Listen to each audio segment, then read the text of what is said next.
Drivers, to your cars.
Round number 3 of the IMRC Cup Series is tonight from the Nashville Speedway here in Nashville, Pennsylvania.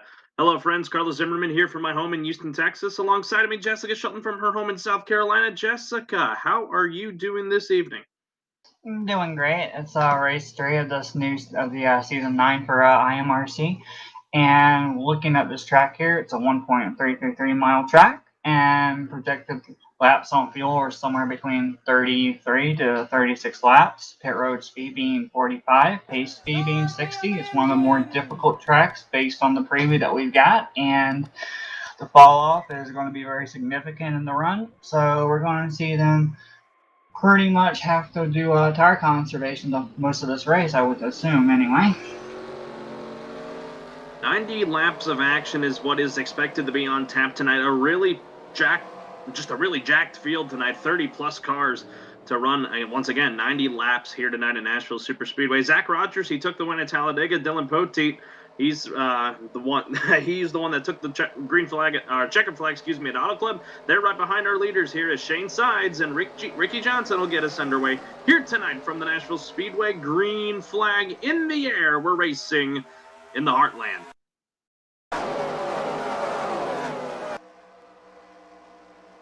They're fanning up side by side, several rows deep back there. 3 wide for a second, it looks like. I can't really tell. I'm way in the back here looking at how these guys are managing themselves. They're holding their P's and Q's back here, but in the middle to the front, they're really getting racy, Carlos. There's a wreck over here in turn 4. And we're getting word that we are going to be restarting it here, folks. That's why you see everybody just wrecking it up here, because, that's just how they operate with a lot of in our online servers. So we're going to get things set back, and we will try it again. Well, it gives us a good opportunity to look at some of the names in the field. We've got people like a first time for this whole season. It's been a while since we've seen them. The one person that stands out is Noah Hart. He's going to be racing tonight, so it's good to see him back, at least, in my opinion. I mean, I'm guessing he's driving that old Dairy Queen 47 like he loves to death. I'm just assuming that. I don't really know what his sponsor is, but it's good to see Noah being back out here. Goss is back. And from what I understand, Eric Rodriguez, who ran his last full-time season in the IMRC, he will be subbing for Arnold Columbia in the 39 this race, Carlos. I got to talk with Eric Rodriguez in the season finale of season 8 and asking him if he was ever going to come back. He said, in a substitution opportunity, I definitely would. And, well, what do you know? 3 races into this one, he's already subbing here, like you mentioned, for Arnold Columbia, as everyone is re-gridding right now to figure out where everyone will just reline up, and we're going to try it again here tonight. Who do you get your eye on for this race tonight? Just any of those guys right there in the top 4 spots. Shane Sides, the league admin, Ricky Johnson, Zach Rogers, your winner from Talladega, and then Dylan Poteet, your winner from Auto Club. Just any of those guys in the top 4. But, just about everybody has a chance to win at a racetrack like Nashville. I know it's so tight in the corners, and then down the back straightaway, you can barely handle 3 wide at this racetrack, let alone 2 wide. So, and if you think that's gonna be hard, wait till pit stops come up on, Carlos. Yeah, no, this is the thing with pit stops here tonight in Nashville, folks. You on green flag conditions, you have to use the access road all the way down and around a pit lane, because if you do not, you will get burned with a black flag. Under caution periods, it's going to be a little bit different, as the green flag is now back in the air once again, and we'll get things going here tonight. They had used their 1 restart, so that was their and there is a wreck in turn 1. Tyler Mallon and a few other names here. Natan is involved in this as well. Yeah, big accident there in turns 1 and 2, and that is why we're going to work our first caution of the night. Everyone didn't really get a chance to get things going. Going to go through here. Jonatas Berto involved. Andrew Lemke back here with damage. Cody Lamas. I was on board with Malin, and he was starting to gain spots, and it just kind of looked like the hole he was going in turn 1 low, and looked like there was a car. I'm assuming it was 27 came down, and I don't know if he thought he was clear and he had time to get in that hole or not, and it just closed up, and Malin had nothing he could do except for boom right there, and then there was a bumper from behind into Malin as well. When Malin checked up, it just recalls the Corian effect, and everyone got involved in that turn 1 incident, Carlos. Yeah, you see him here at 3 wide. Like I said, you can't really handle 3 wide at this track as, yeah, Malin right there, Berto, and then everybody else just flying into it. Way up in the air goes Nathan Amoedo. And then you see back here that I believe that is the 2 of Andrew Lemke. Just about everyone else was able to get out of the way of the incident. So really, in retrospect, this was only really a 4-5 car wreck, and that's why we're working our first caution.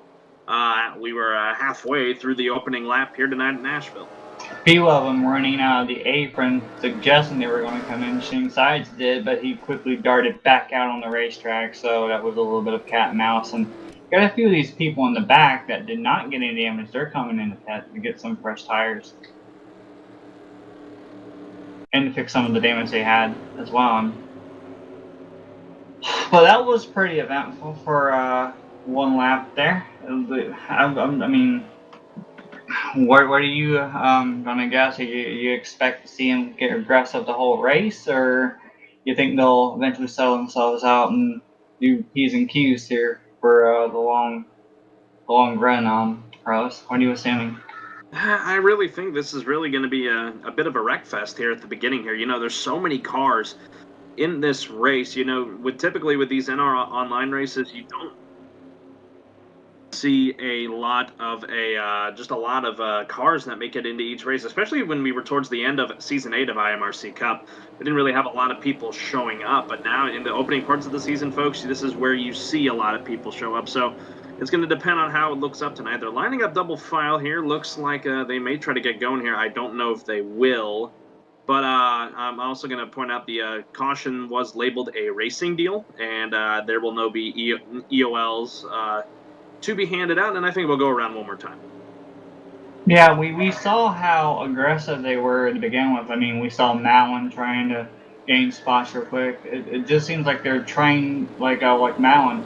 Malin was trying to gain spots real quickly on the start to get up near the front to put himself in better position. It makes you question if track position is a lot more important based on the tire fall off that comes with the track later on in the run. And if that's the case, there's going to be a lot of aggressive driving most of the racing that we actually do have before. Hopefully we won't have any more cautions, but we might have multiple cautions. Like you're saying, you're expecting it to be a wreck fest. No idea, but you know, we saw over in RTG them race at North Wilkesboro. They were able to manage themselves for a while, but North Wilkesboro didn't have the type of tire wear that we see apparently that this track apparently has tonight. Top 5 when we get back green. Shane Sides, the pole sitter, still up front. Zach Rogers and Ricky Johnson have just switched spots. Dylan Poteet 4th, and then Dylan Schwallenberg rounds out the top 5 as we'll go back green here on lap 5 of 90, giving us 86 laps to go here this evening at the Nashville Speedway. Shane Sides is in the restart zone. Green flag back in the air, and a really, really good jump for the driver of the 8 as they'll be side by side for the time being for second.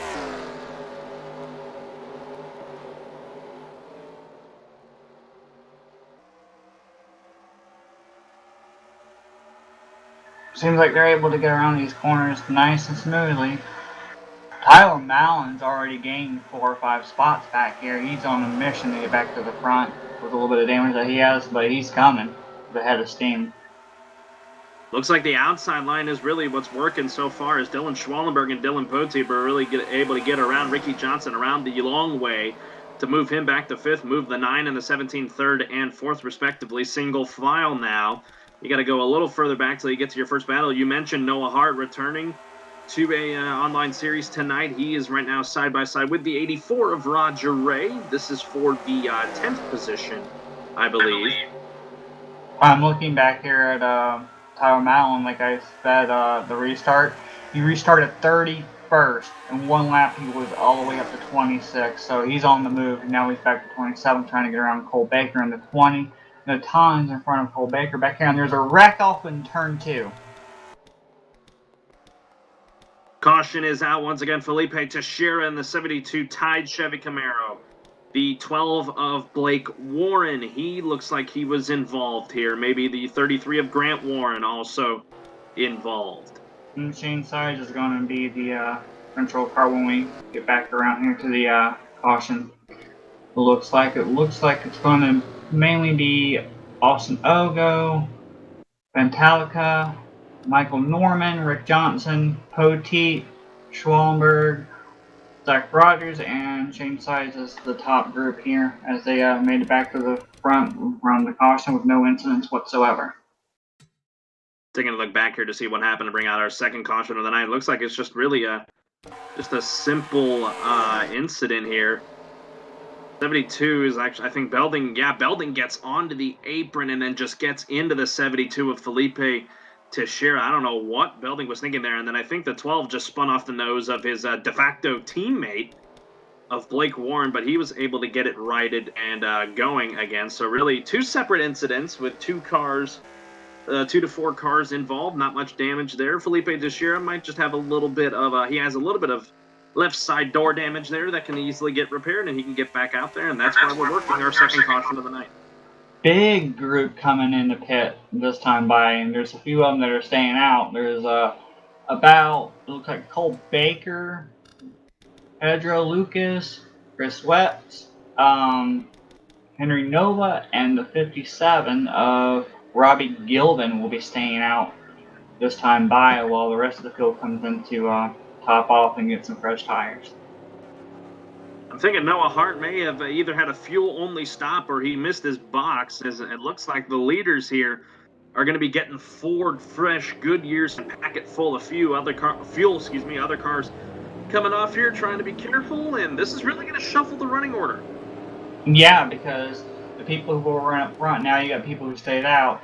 Now, remember what we were talking about a moment ago with how aggressive they are trying to get track position and all.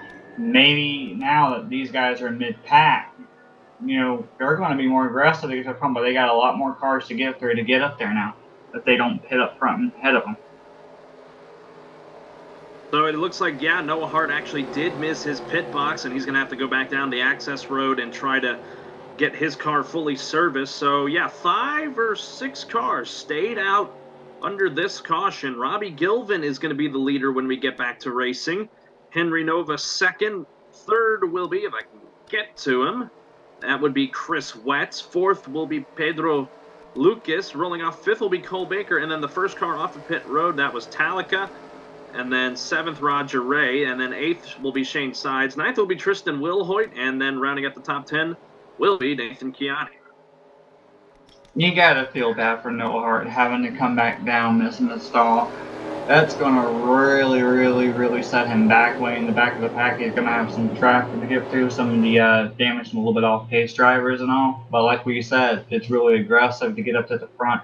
But maybe in a way this might help Noah if they're all wreck in front of him, being aggressive as he is, and he might be able to slip through and break in time to miss quite a few of these incidents if they end up getting a little bit too aggressive.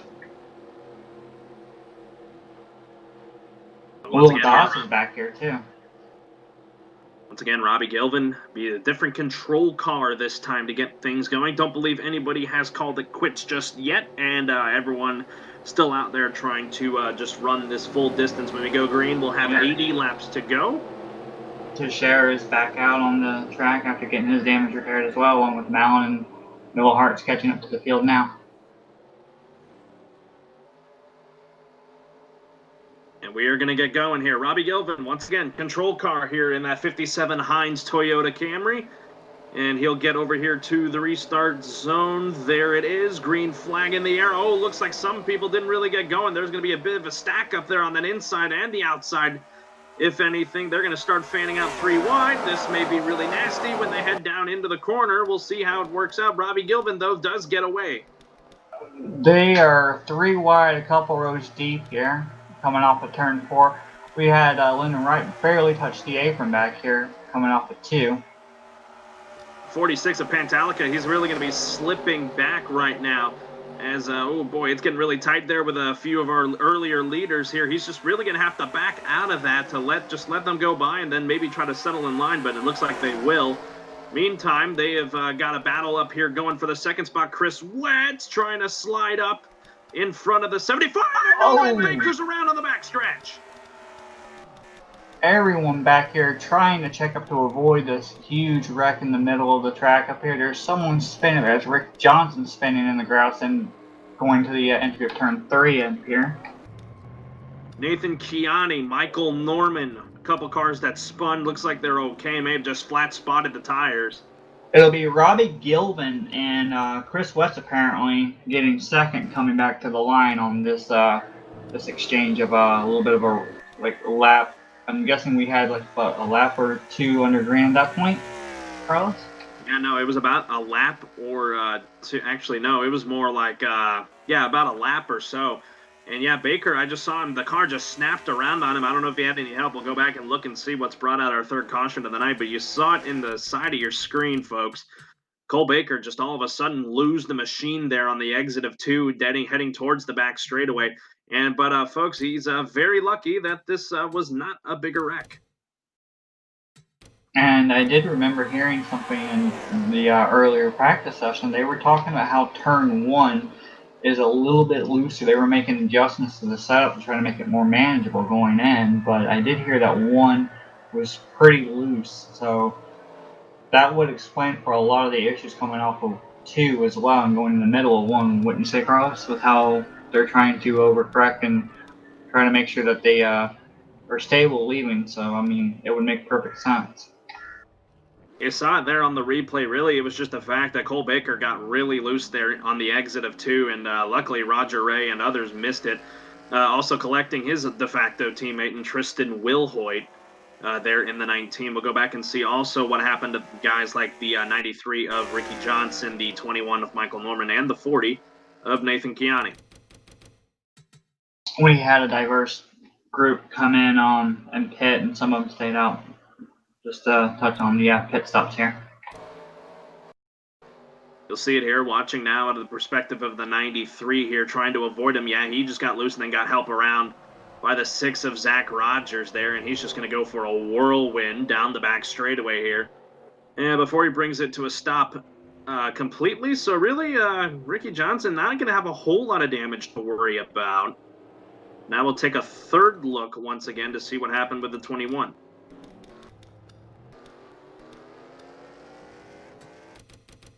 Just a little update, we had 20 drivers stay out on the track, and now a few of them are coming in, just a couple of them.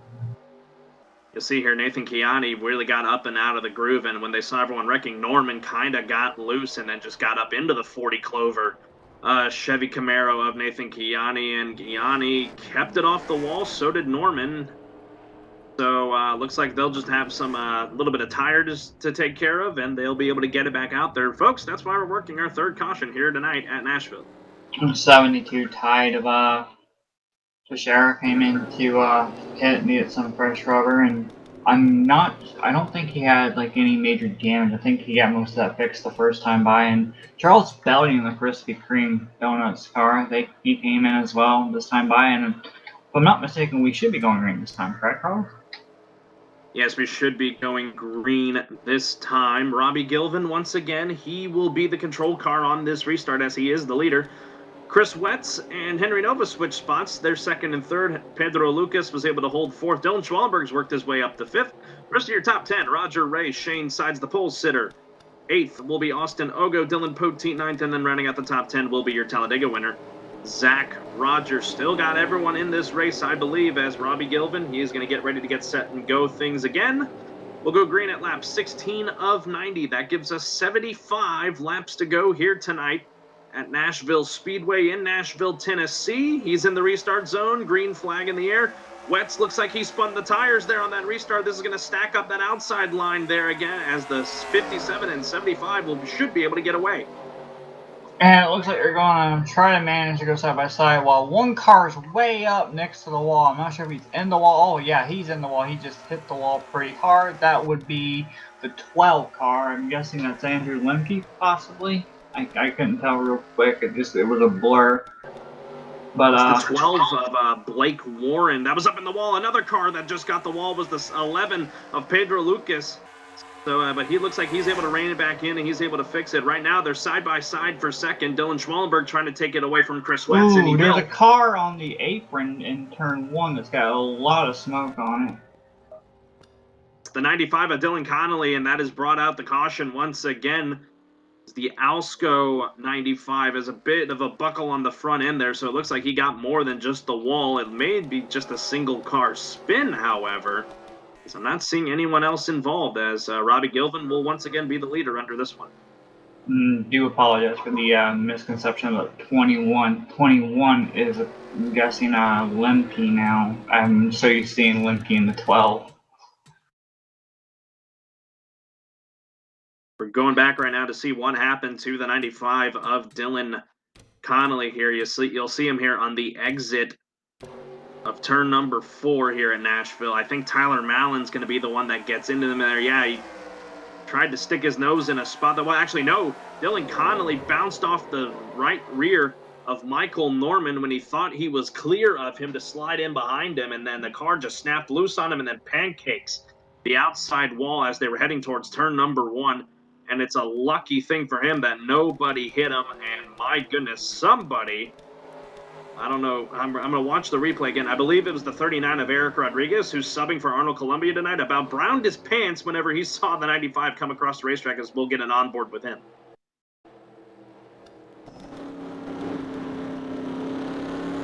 A little update. Roger Ray in the 84 is staying out while the rest of the field comes into pit. He's going to have a little bit of people with him out here, too. On board with the 39 of Eric Rodriguez, subbing in for Arnold Columbia, and woo!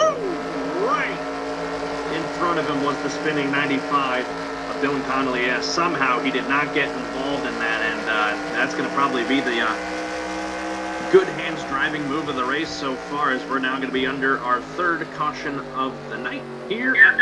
I do want to point out that Rick Johnson has apparently stayed out, along with Noah Hart and Tyler Mallon, along with Will Hoyt and Roger Ray, who happens to be the leader currently right now. So if they stay out again, this is going to set up for a nice little run here for them, because remember, they got involved in that first incident. Seth Cole is in the grass. That's a little interesting there to look at. Roger Ray is the leader, as it's going to be 1 to go at the line. I do want to point out that I made a 3rd fail, Carlos, as Lyndon Wright's coming to pit road this time. I made a fail again. Lemke is in the 2. After silly season was over, they have swapped so many numbers that I'm so confused, because I thought Goss was in the number 2. So I mean, it's really really different this season with everyone with different numbers so far. Roger Ray is going to make an interesting move here. He is going to elect the outside line here for this restart. First time we've really seen that today. So that'll be interesting how he attacks it. Tyler Mallon's going to roll off 2nd. Tristan Wilhoit 3rd. Noah Hart, good rebound. He's up the 4th. Nathan Amoito, who was involved under our first caution, he is 5th. Nathan Gianni 6th. Cole Baker 7th. Pantalica 8th. Ricky Johnson 9th. And then Felipe Teixeira, who was also involved in a caution. He is now inside the top 10 in 10th. So this ought to be interesting here. Hopefully we can get a little bit of green flag racing here. When we go green, we'll have 70 laps to go. Just wanted to do my math correctly there. And yeah, that is correct. As Roger Ray will be the control car here on the outside line here as they head towards the restart zone. And there we go. 84 is out and away. Green flag back in the air here tonight in Nashville. And a really good jump for the 84 here as they head towards 1. Robbie Gilvin back here, he's a man on a mission. He's passing cars real quickly. He's already making a 3 wide back here, and then there's a wreck on the backstretch off of turn 2. One car hard in the wall, spun, and I don't know if someone just plowed into him or not back here, and Roger Ray will be the leader back. Shane Sides is involved in this too. Chris Wetz, he was up at the front for a little while. He's involved. The 81 of Lyndon Wright also involved. Jonatas Berto, he was back there spinning, I saw. Like you mentioned, Roger Ray will be the leader now once again. It looks like about a 4-5 car incident here on the back straightaway. That's going to bring out our 5th caution of the night. Just a heads up, Carlos, I do want you to be aware you are still on the broadcast, on the replay screen, on the broadcast. Buddy. Oh, yes, I am so sorry. I had to step away for a split second, didn't realize I had left it on the replay, so my apologies, folks, but, And Chris Wetz is blown up. I don't know whether they're going to be able to continue or not in the 0. He's got smoke coming out, so his day might be done. He might be one of the first retirees here unless they can fix him at least and get him out to minimum pays here.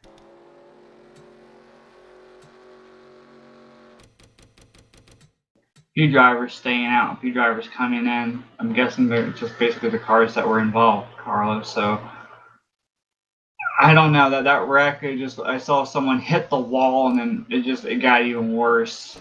And just like a few other drivers, I don't know if we had a big stack up or how that occurred to begin with. It's just a case of guys just going way too hard, way too early. As Shane had to avoid Zach Rogers, and he just got so loose it ran him up the track. Like Eric Rodriguez got a piece of it. Dylan Connolly getting more damage here. Chris Wetz just really taken for a ride there. Shane Sides, and then again, as I mentioned, Jonatas Berto in the 27. He was involved. The 81 of Lyndon Wright, I think, spun trying to avoid it.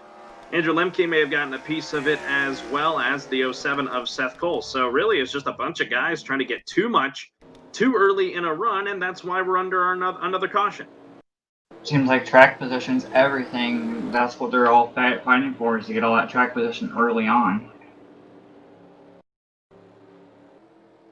The 8 car doesn't look too bad though, Carlos, so he may not have a lot of damage.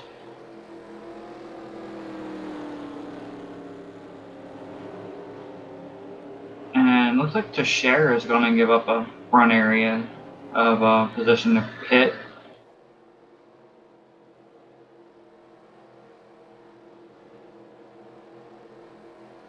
Chris Wetz is still on pit road, so it looks like he still might have a shot to continue here, Carlos. You know, that'll be interesting if he will have a shot here. Not much has really changed up at the front. When we go green, it'll be 66 laps to go. Roger Ray will once again be the leader. Tyler Mallon second. Tristan Wilhoit third. Noah Hart fourth. Nathan Amaguito fifth. Nathan Kiani sixth. Pantalica up to 7. Nicole Baker 8th. Ricky Johnson 9th. And Dylan Schwellenberg will round out the top 10 when we go green.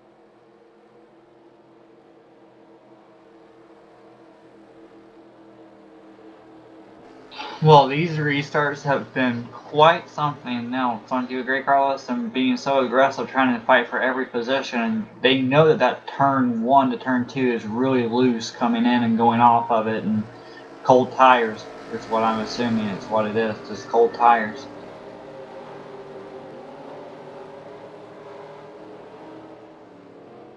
Rogers about to lead him back down. Picked the high side again, too. Yeah, he picked the high side. That's another shocking thing he did again as he gets the good jump. Nathan Kiani swung it to the outside of Noah Hart. A really aggressive move. They're going to be 3 wide for the 3rd position. It doesn't look like that move, though, for Kiani's going to pay off. They're still going to be 3 wide. Up here at the front, still keeping it close here. Pantaliga on the bottom, Nathan Amaguito in the middle. And Nathan Kiani up top. Schwellenberg gonna squeeze the difference really loose in front of the 36. They keep it going. Ricky Johnson's around back here. Yeah, it looks like everybody missed him. He was able to get it going again. Robbie Gilvin backing off so much in the 57. I'm wondering if he got a piece of that.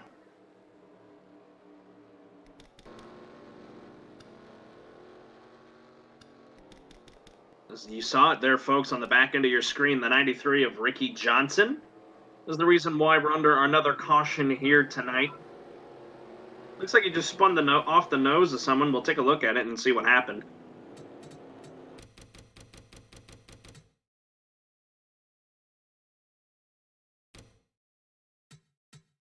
This is really stemming, as we're going to start it here on the back straightaway. This is really stemming from that battling up front, the checking up of the 9 and the 36 when the 9 got loose off the corner. And then actually the 93 came down into the 6 of Zach Rogers. So really, it wasn't really Zach Rogers' fault there. The 93 came down, but everyone else really missed him. So really, it was just a single car incident, Jess. Well, that's very fortunate. It doesn't look like Rick Johnson has much damage either on his car. So it looks like he should be pretty much well up to speed and well up to pace. We'll just have to see as the run goes on if it's got any damage that we can't really perceive on the cosmetic side. So with this trend going on, Carlos, they're being decisive when they're pitting. Half of them coming in, half of them staying out. Some of them pitting on the second time by and whatnot. I don't know what we would do if we got into a green flag run. Do you? I can't really make a judgment call on that right now, because we really have had only like the longest green flag on, I think, has only been like 3 or 4 laps. So you can't really figure out how these guys would fare in a long green flag run. And it just pans back to the point that, this is a really big field. A lot of action can happen at any given time on the racetrack. I figured by this point some guys would start retiring from the race due to any big wrecks happening, but we haven't seen that really today. So it's going to be, we're going to see how this pans out over the next 10 laps or so, see if they can actually get a green flag run in here, as I think we're on our 6th caution. Seth Cole in the 07 West of us Liberty Toyota coming down pit road. He's going to be getting 4 tires. Looks like the 72 Tide of Felipe Teixeira is doing the same thing as well, getting 4 tires and going on out. To me, it looks like it's just like all these restarts are trying, like I've said before, that it's just track position in turn 1. With you've been out there on a couple lap tires, and then the tires cool off during these caution laps. Going into 1, coming off of 2, it gets really, really loose, and then it seems like they're running like side by side, and then all of a sudden it becomes 3 wide, and then there's nowhere for anyone to go. But it seems like that time it was just a matter of miscommunication about Rick Johnson and Zach Rogers trying to go, and Rick just made a slight little error on his behalf there, and just ended up this one. I think we're going green this time too. Yep, Roger Ray will get us going once again here. Try to slide down in front of the 18 of Tyler Mallon, which he will, but Mallon will put the crossover on him. He'll go to the inside here, as they're going to remain 2, 3 before he's having to check up there. 19 washed up the track, and we're under yellow again. Now, the 39 of Eric Rodriguez and the 2 of Andrew Lemke were involved. The 33 of Grant Warren is very slow here. I don't know whether he was involved in it or not, but heavy contact with that car of the 39 once again, unfortunately. I think that's the second issue that, unfortunately, the returning Eric Rodriguez has been involved in. Just unfortunate for the 39 right now. I believe the 18 was actually able to beat the 84 at the time of caution, so we'll have a different control car pending if they don't pit. We'll go back, though, take a look at it while we're working our 7th caution of the night here. 39 of Eric Rodriguez subbing for Arnold Columbia tonight. A lot of rear-end damage on the 39. We're going to see here in this corner, him and Cody Lamas, I believe, were the 2 that got together. Actually, no, it wasn't, as you'll see him here coming down the front straightaway. 27 is going to get into the back of the 39 here. Everyone was checking up on the inside and just sent the 39 around. Then the 48 bounced off of Grant Warren. And then Andrew Lemke got a piece of it as well, spinning around. Felipe Teixeira did a good job missing this thing. Grant Warren actually just spun it around, did a whole 360 and turned it back around. Lemke, of course, just spun. And really, the really worst bit of this really belonged to the 39 of Eric Rodriguez, who's got a lot of rear end damage, so we'll see if that's going to adhere him going forward. But folks, that's why we're under. Actually, I've been miscounting here. This is our 6th caution of the night. We had so many cautions early on that we are pretty much losing counting here, aren't we, Carlos? Yeah, no, it's just you know, my prediction's kind of coming into fruition. I said at the beginning we would have a lot of cautions. I expected maybe 1 or 2 to begin with, and then I expected them to probably go into a long green flag run, maybe at least getting 1 or 2 green flag stops out, and then probably get really aggressive and become possibly wreck prone toward the end, trying to get the win. But I don't know how long it's going to be before these guys can actually calm down, settle everything out. Do you? I think it's going to still take some more time. You know, I think it's really going to have to take a big wreck to happen here, take some guys out of this race to see if we're going to even get a long green flag run tonight. It's just this field is so saturated. And the thing is, it's saturated with a lot of talented drivers. It's just I feel like a lot of them are just trying to get too much too early because we're just now at the 1/3 mark of this race, folks. We go 90 laps tonight. We're on lap 31 as Malin's going to make a quick lane change here, and he'll restart here on the outside. Maybe trying to take a page out of Roger Ray's book. I don't know if we're going to go green this time. Doesn't look like it. We'll go around another time. From what I'm looking at here, I mean, I don't know. I mean, in my opinion, I've never run this track before that I can recall, Carlos. So I really don't have any say so on Nashville whatsoever. But from what I'm looking at, they're acting the way they're racing. It just seems like this track is like I mean, it's not even driving like Kentucky. It's driving more like a shorter track than like a intermediate, in my opinion. With how they're getting loose, all these corners are all bunched up. They're not going right away. Just main big log jams left and right every time you look around. It just, I just don't know, Carlos. I really don't. Yeah, no, this, like I mentioned at the top, it's pretty thin in the corners. You can try 3 wide, probably won't work out for you on corner exit, but then down the straightaways you can go 3 wide to try and make a pass. You just got to be careful when you enter the corners here. It's just this track is so thin from apron to wall, so it's just really hard to really make any big-time passes to move spots up as you would at a super speedways. The green flag back out in the air. Tyler Malin quickly jumps down in front of Roger Ray. They'll be side by side for the 3rd position as Noah Hart's trying to hold off Pantalica. Pantalica is going to back up into the 9 here and stack some people up. Zach Rogers going through the sucker hole 3 wide between Poteet and Nathan Kiani. He's going to try and stick it to the inside of Dylan Schwallenberg here as they're going to continue good racing as they head back to the front. Yep, and it looks like we're going to get 1 decent lap in here, and I hope I just didn't jinx that, but I'm looking back here, and Rick Johnson trying to make some moves here. Remember, he got involved in like an incident a couple cautions ago, and seems like he's managed himself okay. You've got Tyler Malin up there with the damage that he got in one of the earlier on cautions as well. It looks like he seems to be pretty up to speed. I mean, he's not really falling off the pace too bad or anything, so that's pretty good for the 18 and the 93 back here. Dylan Schwallenberg trying to maybe split 3 wide here between Dylan Poteet and Pantalica. He's going to do exactly that and run Pantalica way up the racetrack there to make the pass. And now with that outside run, running that middle to high groove, he's able to make the pass on Dylan Poteet. So he got the 2-for-1 special there to move up now into, I believe, the 6th position. I did want to point out, if anyone is a Chris Wetz fan, Chris Wetz is 11 laps down, so I don't see him on the track right now on my end. So he very well could be our first retiree of the night here at Nashville. As man, this 9 Exalta machine of Dylan Schwallenberg is a man on a mission. He is picking them off left by right as he's right now trying to get around Zach Rogers and maybe pick Noah Hart off at the same time as he just cleared Tristan Wilhoit. He's up to 5th now.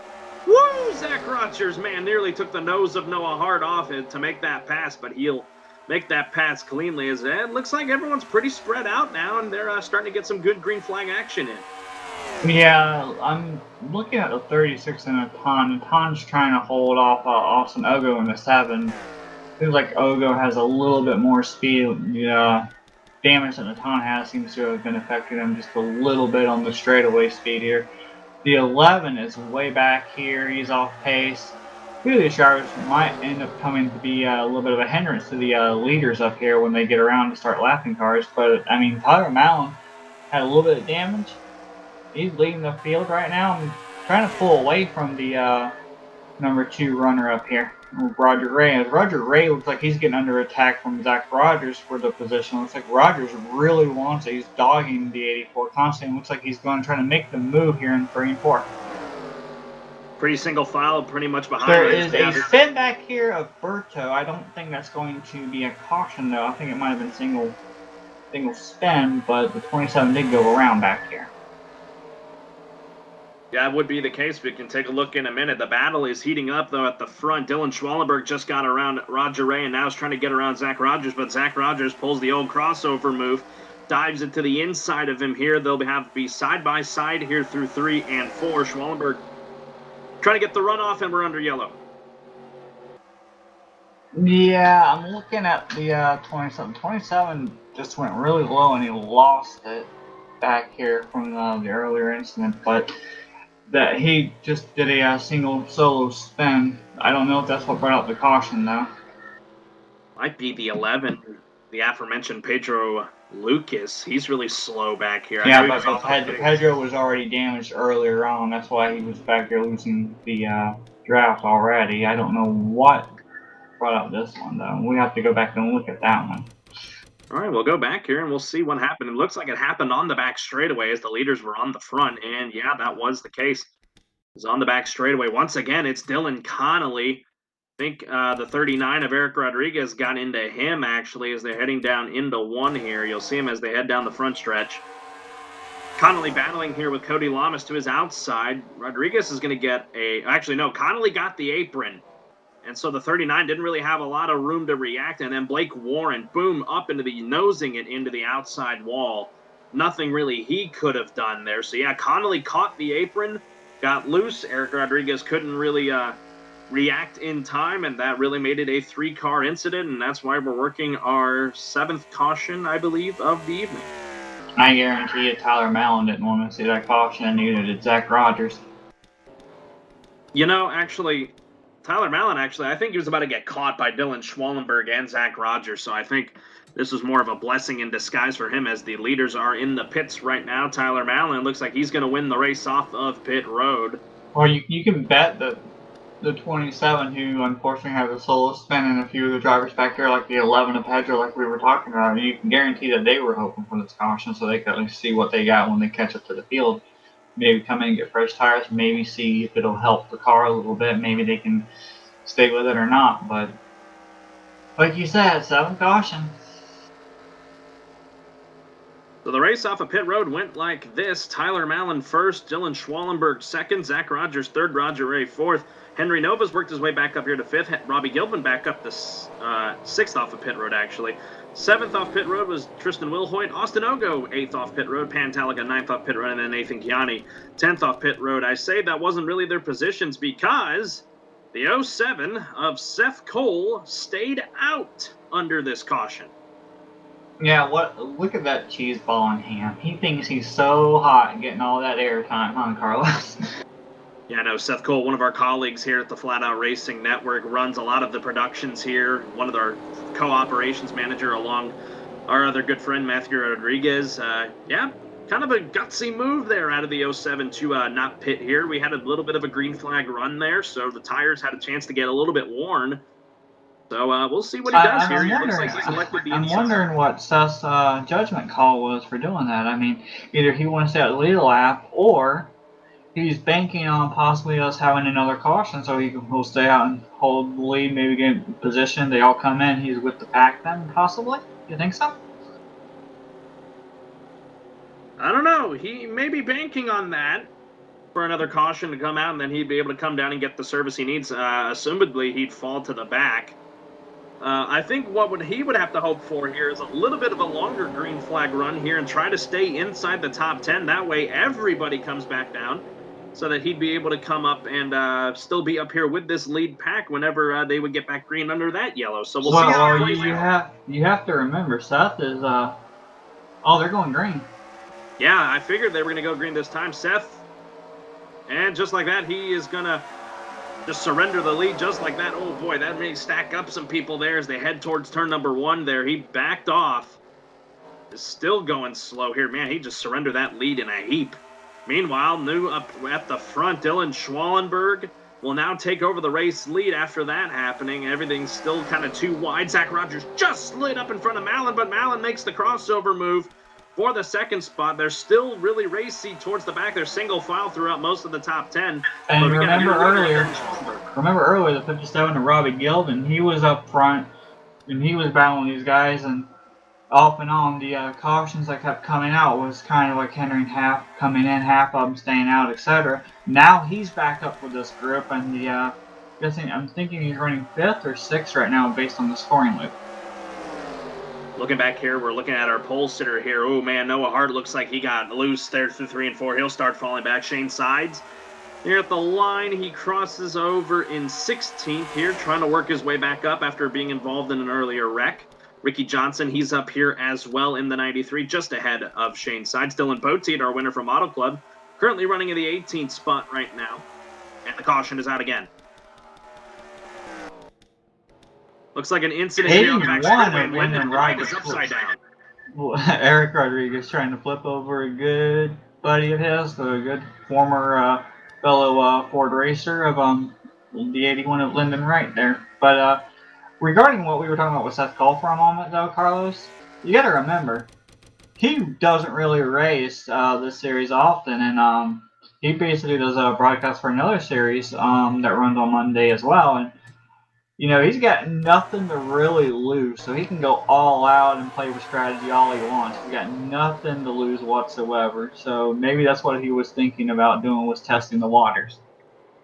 81 just really got loose there through 1 and 2. So did the 39 of Eric Rodriguez, trying to avoid it, and then Blake Warren just got washed up into them and then sent him over. And then, yeah, Eric Rodriguez flipping his good buddy over to get back on all fours, and he was able to drive away, was Lyndon Wright. So may just have a little bit of roof damage, but other than that, that is why we're under our 8th caution of the night here at Nashville, just at the halfway point of this race.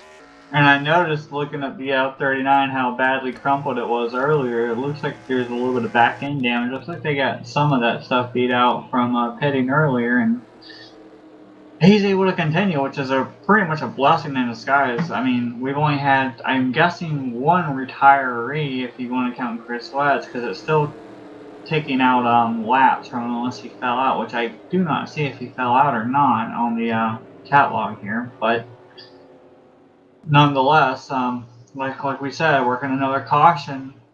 I mean, Mallon's up front, but now the 9 has the control advantage. So I don't know. What are you thinking, high side or bottom? Because based on what we've seen, that high side gets a really okay, decent run after a while, but that bottom, it seems like that's where everyone wants to be at the beginning of the race when green comes back out, probably for these restarts. Really, I think both lines have been really, really good tonight, so I don't think it really matters what line Schwallenberg goes with. He's shown he's got the power to muscle it up to the front. So this is going to be an interesting restart here when as we're going to have the 1 to green here at the line. Dylan Schwallenberg, once again, he's the control car. Zach Rogers, he is 2nd. 3rd is Tyler Mallon. 4th will be Roger Ray. Robbie Gilvin and Henry Nova switch spots, 5th and 6th. Austin Ogo, 7th. Tristan Mulhoyt, 8th. 9th, Kate Nathan Kiani. And then 10th will be Pantalica in the 46. As it looks like Dylan Schwallenberg has elected the inside line there in his number 9 Exalta Chevy Camaro, resembling the colors of William Byron in the NASCAR Cup Series. Then Zach Rogers right up there in 2nd, resembling a 6th spot made famous by Mark Martin. The 18 there, a lot of drivers have driven that scheme. Bobby Labonte, J.J. Ailey, Dale Jarrett. But that's the Bobby Labonte scheme on that one, that's for sure. And then the 84, kind of sporting a different look. The All-Star race looks like to me from Bristol. Yeah, because actually it's not even that, because the ones at Bristol in the All-Star race, they were still on the door. This one has on the number on the left rear and right rear quarter panel, so that's interesting. And then Robbie Gilvin, I know that car has some resemblance to it. I know it's the 57 because of Hines on the lid. It's a Bill Elliott look-alike course from the mid to late 80s, in my opinion. That makes sense. So, yeah, there's your little bit of history with those schemes right there. A little bit of modern and blast from the past as the green flag is back in the air. Dylan Schwallenberg gets us going here on lap 49 of 90, giving us 42 laps to go here tonight at Nashville. They'll stay side by side for the second spot as Mallon and Rogers will try to duel it out here. They're side by side for the fourth spot. It looks like Roger Ray will win that battle as they'll settle it out single file there, but the battle's still on for second. Yeah, they're side by side. They're several rows deep here, running around the 20th position onto the front, right outside the top 10 here, Carlos. I'm sure that if we had it like we had a moment like a little earlier, they should be able to get themselves sorted out P's and Q's and then basically have battling. Well, we go 3 wide up here. Robbie Gilvin got loose there through 1 and 2. That's why you saw me wince a little bit there. Austin Ogo thought about making a move there in the number 7, but he'll slide in line.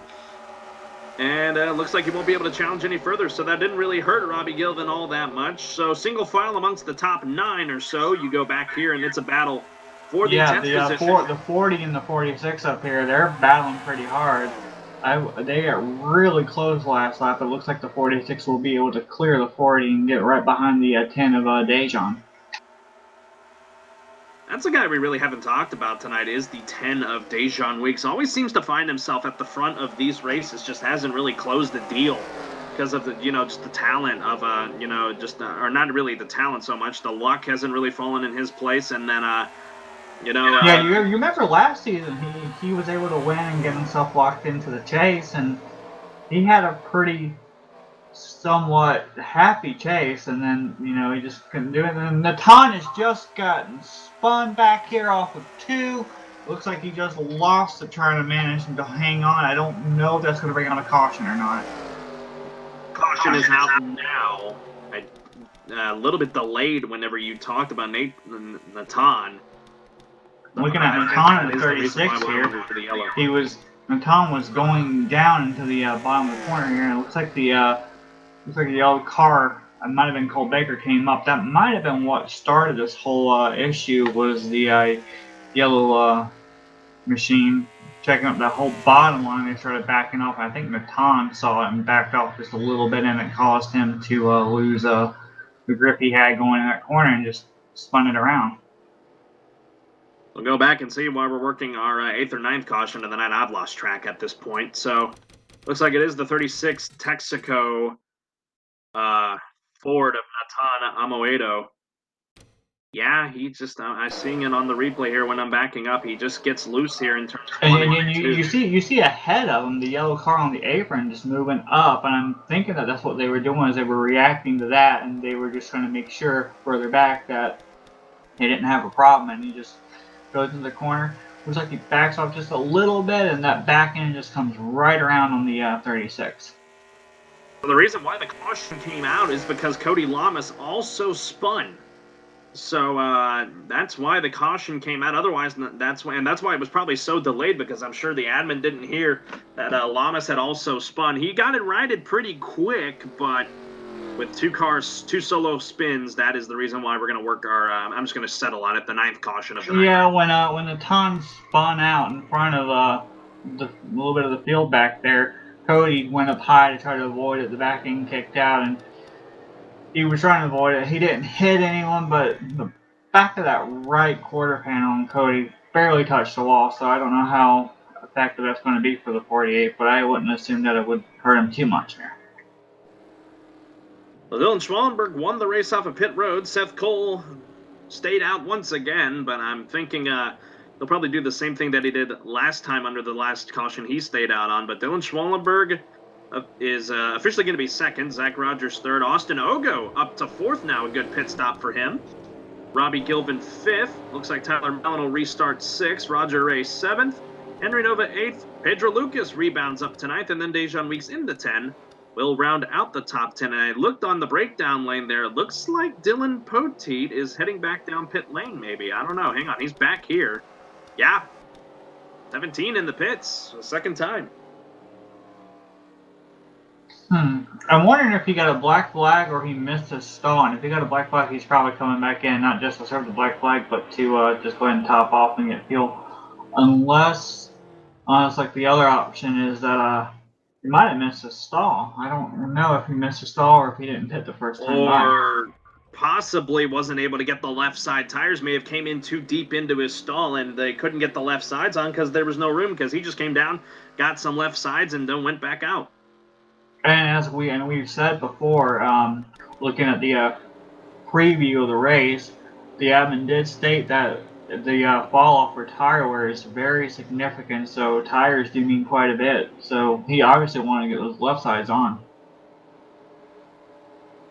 So we'll go green here at lap 56 of 90, giving us 35 laps to go here tonight in Nashville. Had some good green flag runs here. We'll see if Seth Cole decides to maybe try to get a little racy here at the front, if he'll just drop back once again to let these faster cars go. The 07 is the control car here on this restart. Everyone's back up and going. I'd love to see Seth try to race this. Thing again. That'll make it a battle instead between the 6 of Zach Rogers and the 9 of Dylan Schwallenberg. Who's going to have the advantage here? It might be Schwallenberg off the corner. There's bumper and there's a wreck off of 2. And unfortunately it has to do with the 72 of Felipe Teixeira once again. Oh, that tie car just cannot catch a break that he needs, apparently. I'll put out the caution for the 10th time tonight here at Nashville. Dylan Schwallenberg beat Zach Rogers there as the field was frozen. So he will be the control car under this caution. Actually, that's Nathan Amaguido. Here's to Felipe Teixeira. Looks like, again, just another single car incident, but with contact, and that's why the caution's out.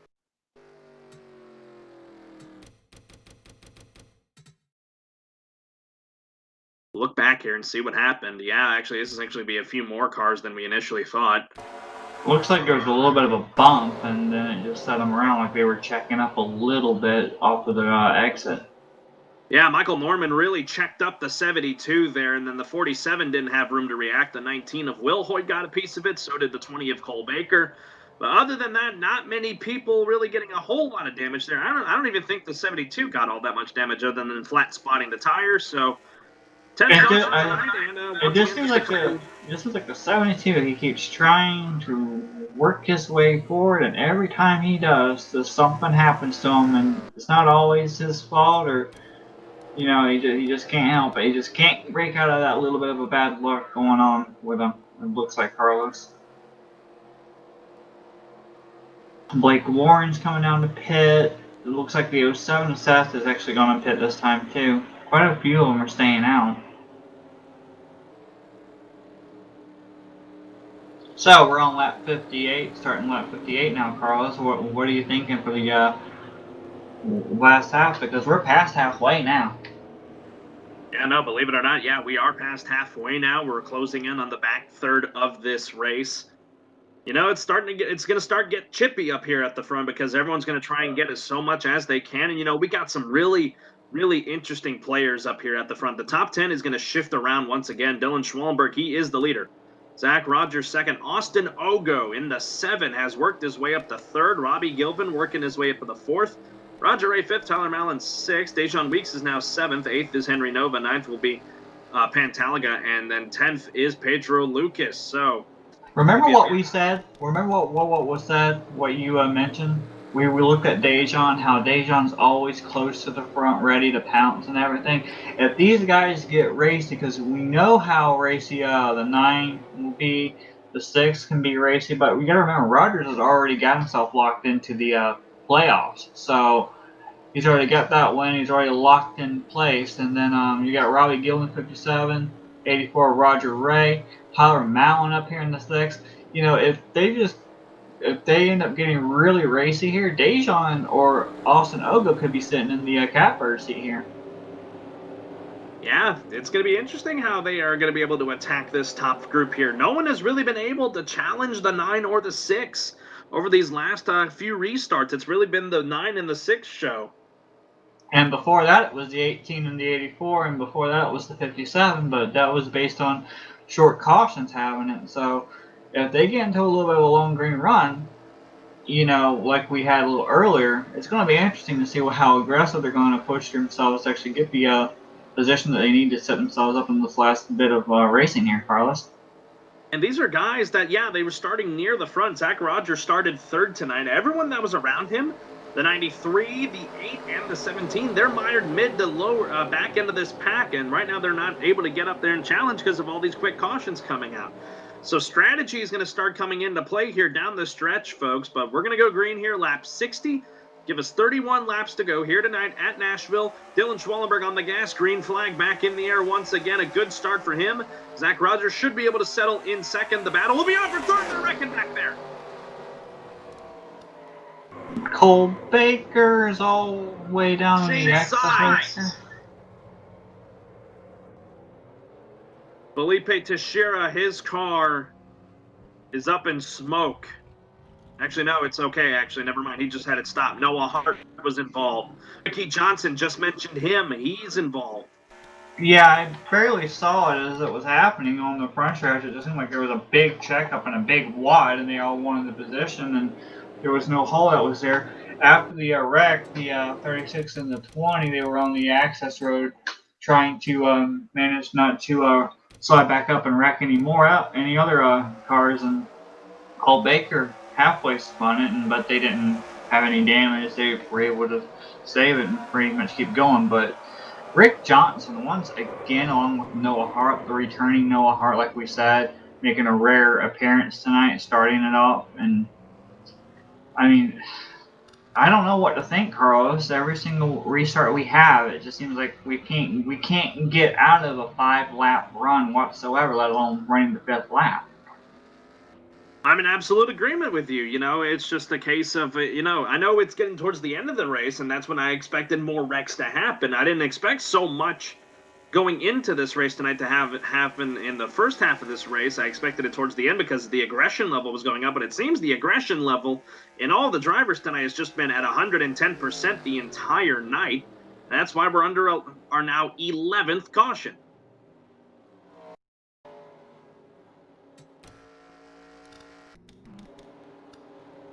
And, based on the other races that I've been involved in with other series, most of the time they go side by side like this. They expect that the caliber of drivers, with the way they are, to handle side by side racing to manage themselves out. But, I mean, I'm honestly surprised that they're still allowing the side by side racing. I would have expected them to possibly go single file if need be here, which would probably be a little bit of a better issue here. But it looks to me like they're trying and hoping that they can actually get a side-by-side restart here that'll manage everything to settle down, which I don't know if they're actually going to be able to. But see the 8 coming on pit road, the 93, 8 kind of overshot his fifth, so I had to back up a little bit, Carlos, and the 93 as well. So on this restart, we have the 9 still leading, Zach Rogers 2nd, Ogo 3rd, Robbie Gilbin 4th, and Roger Ray 5th. They don't look like they want to come down anytime soon, but if they keep on like this, they're going to eventually come into pit, because every restart that they go on, they're using a lot of tire wear, thinking that it might be the restart that they end up holding all the way to the end. But they get really aggressive, thinking, okay, well, we're going to have a caution anyway. Let me just use all my tires now. I don't know what their plan is, Carlos. I don't know. Just trying to hear race control there. Looks like we are going green this time. Top 5 hasn't changed. Dylan Schwallenberg the leader. Zach Rogers 2nd. Austin Ogo 3rd. Robbie Gilvin 4th. And Roger Ray is in 5th. A little bit of changing there near the top 10 as Nathan Kiani makes a reappearance up in the 10th spot. Dan Day is right there in 11th too. So it'll be interesting to see how that pans out. Dylan Schwallenberg, the control car here, and it looks like we're going around another time.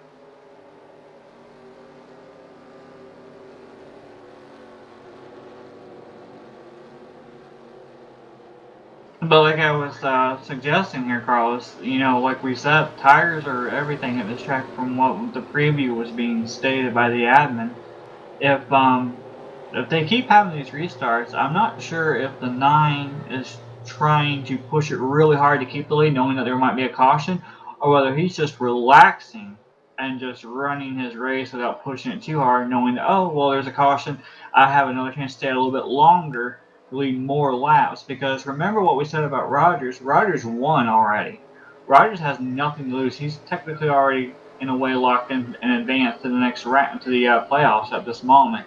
So, I mean, him to go out here and win is just pretty much the icing on the cake for him. But you know, he doesn't really have to push himself that hard to win like the 9 would have to.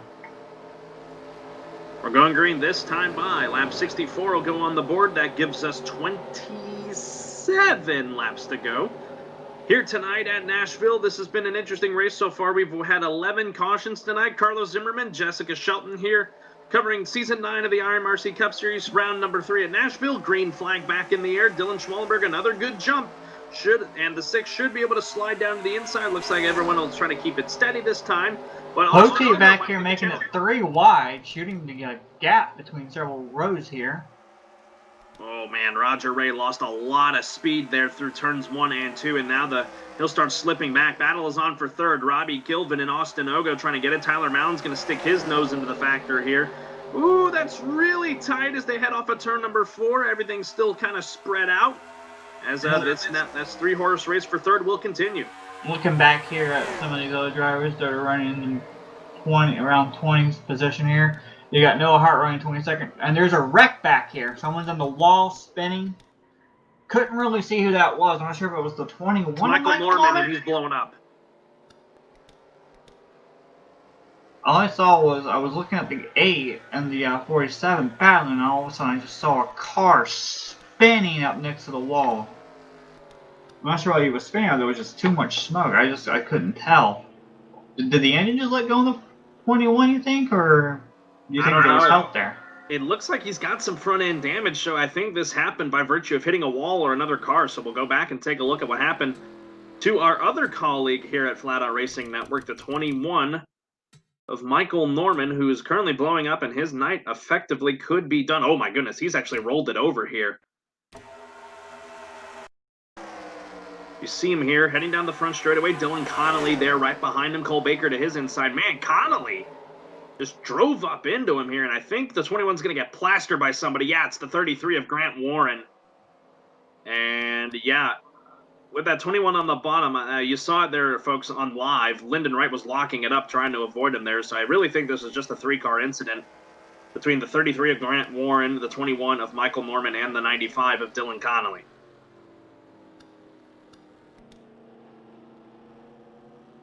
That's why we're under our 12th caution of the night here on lap 65 of 90. Norman, we see him here in pit lane. He's going to try and get some damage repaired, but I think effectively, Jess, that's going to end his night there, that 21 Coors Light Ford. It's such a shame to see Michael Norman eliminated this early.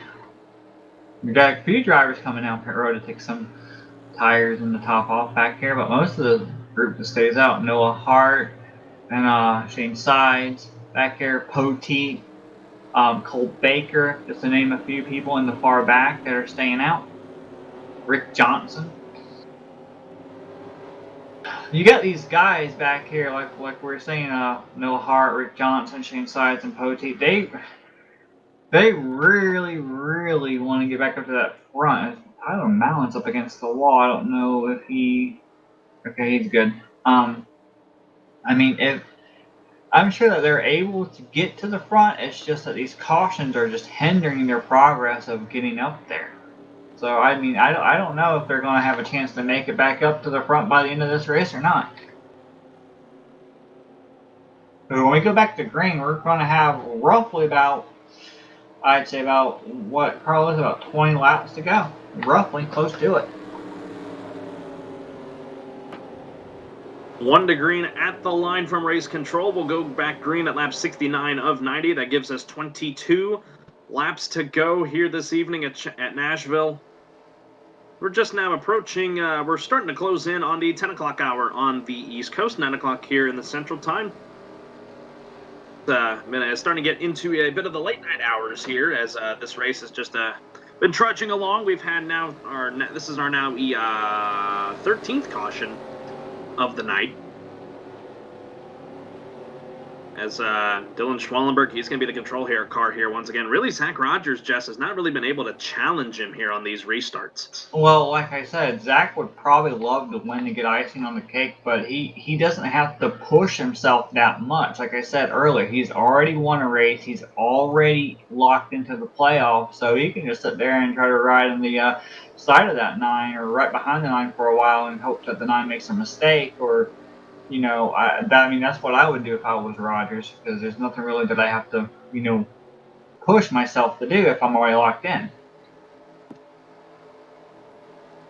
Really interesting. Like I said, 22 laps to go here tonight.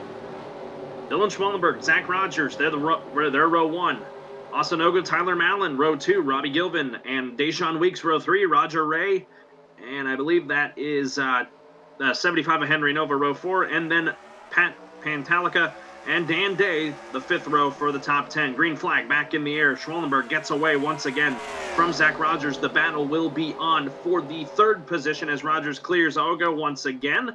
As the front couple rows 3 wide back here, there is a car on the wall. It's 27, and looks like the 17 just barely got in the back of the 8, but they managed to hold it off pretty well back here. They're not, like, completely out of it, but you know, they had to check up, which is going to hinder a little bit of time trying to get back to the field if we have a green run back here.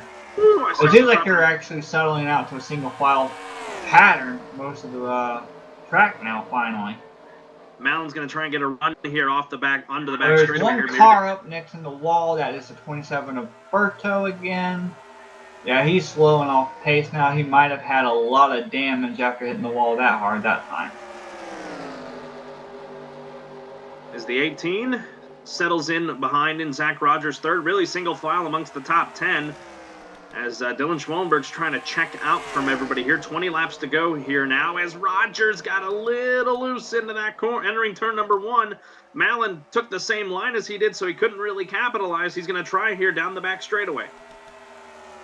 Meanwhile, they're battling for position around 14th on back, but the top 14, top 12, they're pretty much single file, a little bit of gaps in between them, not really pushing it too much, which would be really good for this race to see some green flag runs here. Wouldn't you agree? I mean, especially with these people who stayed out, like the 9 and the 18 and the 6. I wonder how much tire wear they have compared to the other drivers back here who actually came out and got fresh rubber, but they can't go anywhere because of the checkup, so they're running side by side back here, like the 93 of Rick Johnson and the 47 of Noah Hart, the 8 of Shane Sides. They're all wadded up back here trying to get positions, but nowhere near the front like where they would love to be at if they could be at the moment. But I don't know, Carlos. From lap 73 right now, coming toward the end of this race, new players. I mean, you only got Zach Rogers up there who's got that win, but I wonder when the aggression they're going to kick up. I mean, when do you go? 10 to go? You know, at a track like this one, as I'm watching back here, Poteet's down in the grass and spinning. He saves it. And that's going to bring out the caution, though. Might have been contact with someone else that brought out the caution, because they don't throw the caution too much for a solo car, so I think something happened to get Poteet down there. I think it was contact, because he was in a little bit of a 3-car fight for, I believe it was the 13th position. That was Cole Baker, him, the aforementioned Poteet, and Cody Lamas in the 48. And then Poteet, I think, gets the wall off of turn number 4 and then just lost it down into the grass. An unbelievable save, as you'll see it here in just a moment here on this replay.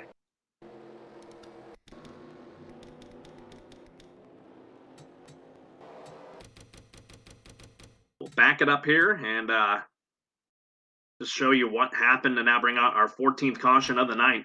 We were following the whole thing here as they were heading down the back, the 20 and the 48, giving each other a good push into the corner, and then the 17 here sticks it to the outside. Got a pretty good run on the 20 of Cole Baker. Baker started sliding up the track, and I think Poteet knew it. And he gets the wall. Yeah, a little, I don't know. I think he got a little help from Baker, but then roof flaps deploy, hood flaps deploy, and then an excellent save out of the 17 of Dylan Poteet, our winner from Auto Club. Yeah, I'm looking at the chat log here. A little bit of a discussion on what occurred. It looks like the 9 might actually be coming down to pit this time, based on that little bit of a run that we had, which was a really nice run that we had starting to go. It looks like everybody's going to come down to pit road. No one's going to chance staying out. I believe this time. Looks like we were talking about how the aggressive side was. You know, when are they going to start being aggressive? And all looks like the 11 of Pedro is actually going to stay out. Carlos, I'm not sure whether he's going to lead a lap and then come in or what his plan is, but you know, we were talking about when they were going to go, how much wear they actually had on their tires after all those cautions that were occurring.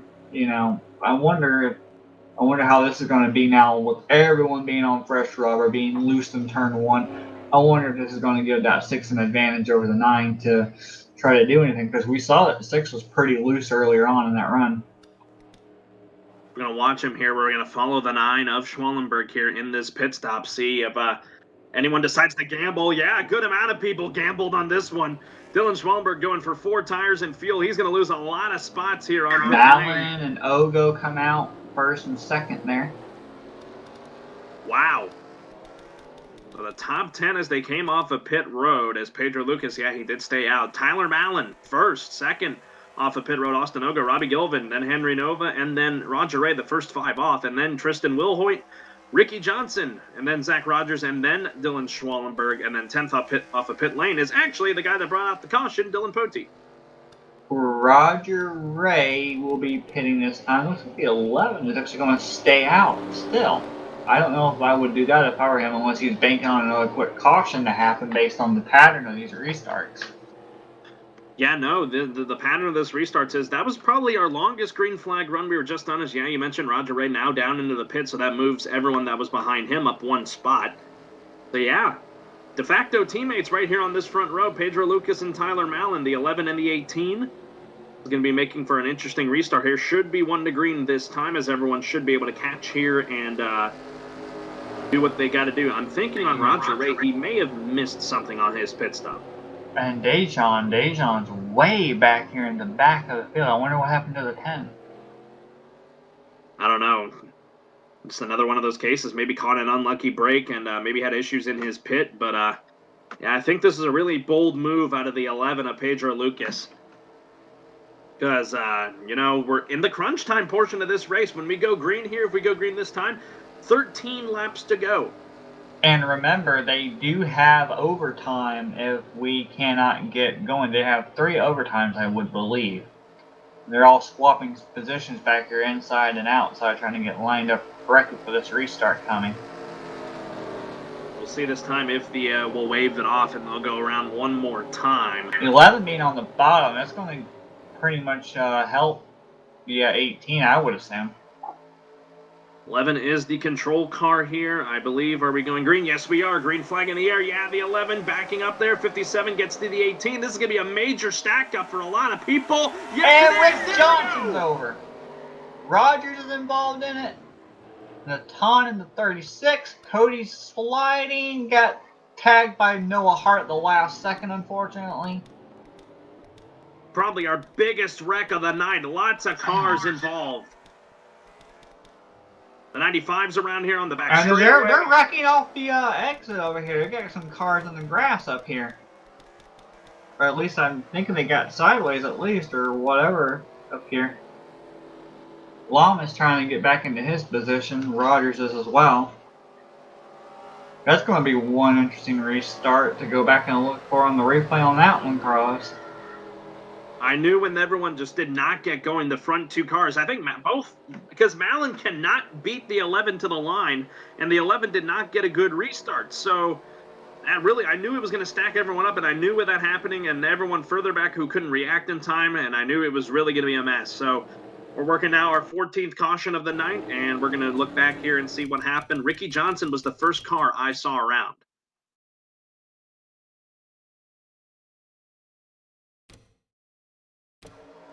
Now watch here on this restart here on the 93. The 11 couldn't get going. The 57 started getting up to the 18. I think Schwallenberg may have got... Oh, my goodness. That is just so hard to look. Will Goss, Pantalica, Shane Sides, Felipe Teixeira, Nathan Amoito. Just a lot of drivers involved.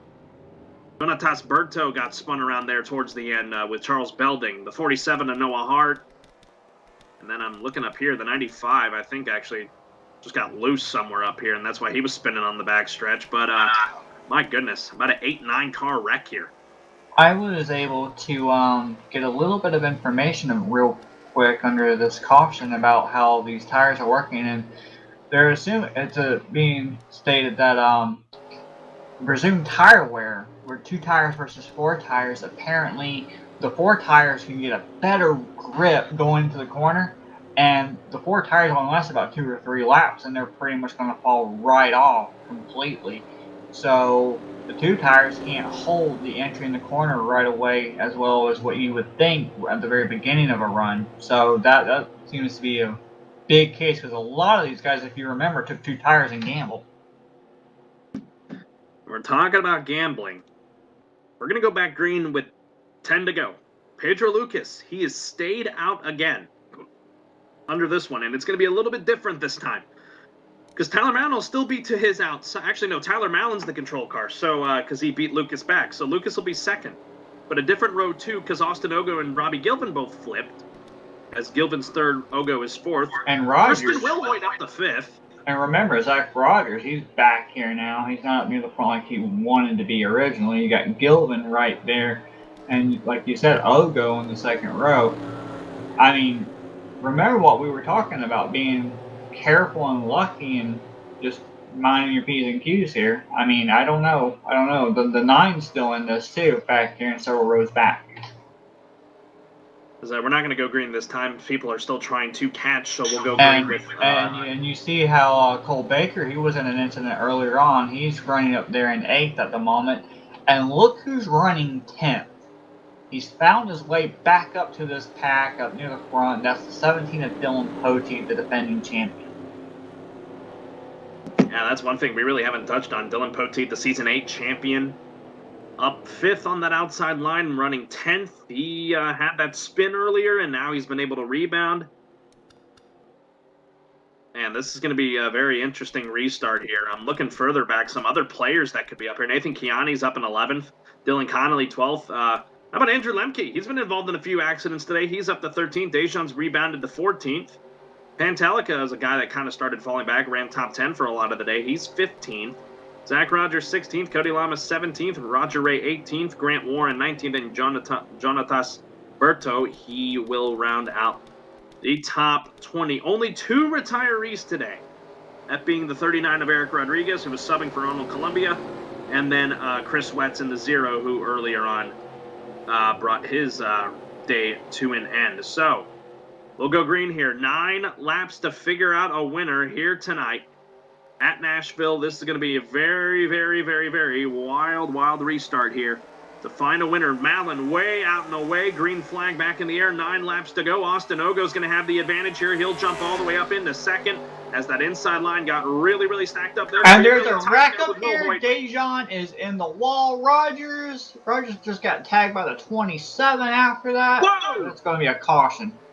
Yeah, caution is out again for that wreck further back. Man, Pedro Lucas took out about everybody of the top 10 heading down the back when the caution came out. He's going to fall further back here. He'll probably actually going to restart third, I believe. But yeah, going back to the reason why we're under the yellow, Dejan Weeks.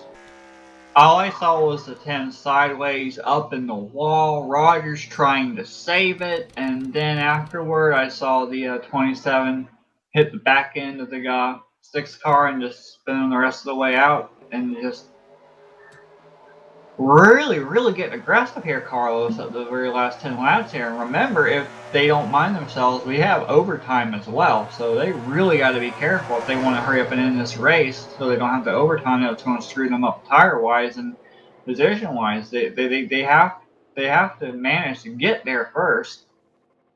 Yeah, I saw it there. Man, 6 just got into the left rear quarter panel of the 10 and spun him. We were talking how good Dejan was, and he got sent back to the back there for whatever reason, and at that point, that's when his unfortunate luck turned from a positive to a negative this round, unfortunately. So a lot of guys, everyone's still staying out here. Under this, our 14th, I don't know where we're at now, 14th or 15th caution of the night, 15th caution, excuse me. I think we're 15th or 16th now. Yeah, I don't know. And, you know, it's just been a massive wreck fest tonight here at the Nashville Speedway in Nashville, Tennessee. A couple cars coming down to the pits that were towards the back, but just about everyone up front is staying out. Your top 10 when we get back green. Tyler Mallon is first. Austin Ogo up to second now. First time he'll restart on the front row. Henry Nova third. Fourth will be Pedro Lucas. Fifth will be Cole Baker. Sixth, Robbie Gilvin. Dylan Poteet seventh. Tristan Wilhoit eighth. Dan Day ninth. And then Dylan Schwallenberg will round out the top 10 when we get things going again. If we go green this time, it'll be 6 to go. If we take another lap, it'll be 5 to go when we go back green. Well, I mean, everyone's wanting to put themselves up with Rogers and Poteet, and right now it seems like the unfortunate luck of Rogers is happening and all. It looks like Poteet's the only one who could become a 2-time winner here. It doesn't look like that's very likely, but Poteet is hanging up there in the top 10. And remember, next week we go to Kansas, which is another intermediate track, but I highly doubt it's going to be this clustered. Race control says we're going green. 6 laps to find a winner here tonight. Tyler Mallon, he is laid in the weeds a lot tonight. Led earlier on, but then started falling back, but now he's worked his way back to the front. Can the 7 of Austin Ogo make a big challenge here at the front? Maybe the 75 of Henry Nova. We don't really see him at the front of these things. See if he makes a challenge. Green flag in the air. 11 spins the tires again. It's the 18 all by himself by 3 car lengths as they head to 1. Oh my goodness, that's a cluster. And there's a gap. There's a wreck. There it is, right there. And that's probably going to bring on another caution once again. And just I think Mallon's enjoying having these cautions, being able to hold on to that lead. But the 57 of Robbie Gilvin, who was up near the front for a while, he's involved in it. Heavy damage to that 57, Zach, of that Heinz 57 car up there. I mean, I just don't know what's got into these guys. I mean, I know it's last 2 laps, but can't really win it if not there to, be in it at the end, right? Robbie Gilvin right there before we switch to the replay screen showing his displeasure with the 3 of Dan Day.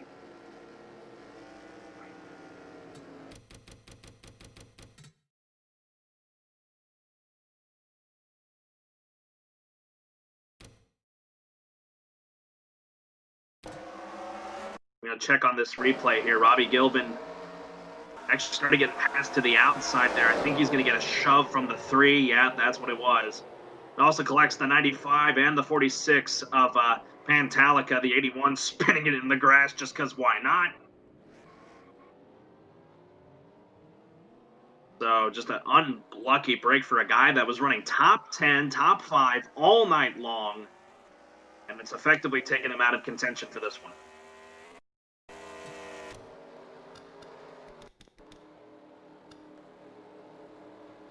And now we don't have that many laps left, Carlos. We've got, I mean, if they want to make it without having these little overtime issues here, they got to hurry up and get their P's and Q's settled early and quickly. Because, like we're saying, Tyler's up there leading this thing. He's going to keep trying and trying and trying with all these cautions coming out. He's going to be in the catbird seat. But when it comes to overtime, I mean, I think at the last lap, I don't think they'll end their caution. I think they'll race it back to the end. So Tyler, I'm thinking is hoping that's when we're going to keep having caution so he can keep that lead that he's got right now. Under our 16th caution of the night, Tyler Mallon. We're not quite 1 to green yet, as we're going to go green, white check. Or actually, it's not going to be green, white checkered. Because, well, technically it is. We'll go green with 2 laps to go. Green will come out if the leader takes the white flag. Next flag would end the race. Or actually, no. Excuse me, you were right. They would race it back for the win. And but if the caution does come out before the white flag, we will go into an overtime period. 3 attempts at an overtime period. If the leader takes the white flag at any point, they would race it back, pending if there was a wreck or not. If the leader does not take the white flag under the first overtime period, we'll rack them up and do it again for a second time. If the same thing happens again, we'll rack it up for a third time and do it. If it happens on the third time, we're just going to race it to the end of it, I believe. Or, we'll just figure out how it goes. Well, this is going to be an interesting restart here, Jess. It's going to have the front two rows will, for the first time in quite a while, not have the 11 of Pedro Lucas, who has not been able to show the pace. Tyler Mallon is the leader. Austin Ogo is second.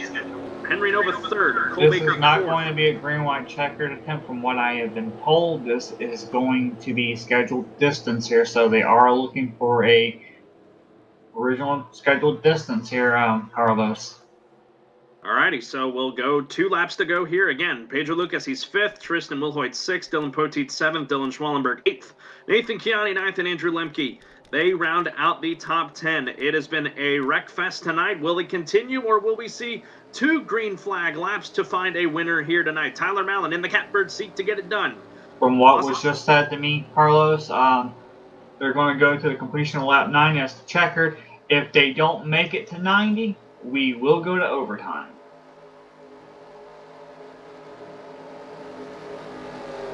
Tyler Mallon and Austin Ogo, they are the front row to find a winner here tonight. Ogo has not been able to keep up with Mallon on these restarts. Can it happen for him again, and can Mallon cruise to victory, or will we find an overtime period here tonight? Mallon, the control car, green flag back in the air, gets another really, really good job. Ogo down to the bottom. Look at Cole Baker there on the outside, going to try and make a move around the outside. Mallon clear, though. As there's a wreck in turn 1. Rogers is around. Caution is out. We're going to overtime.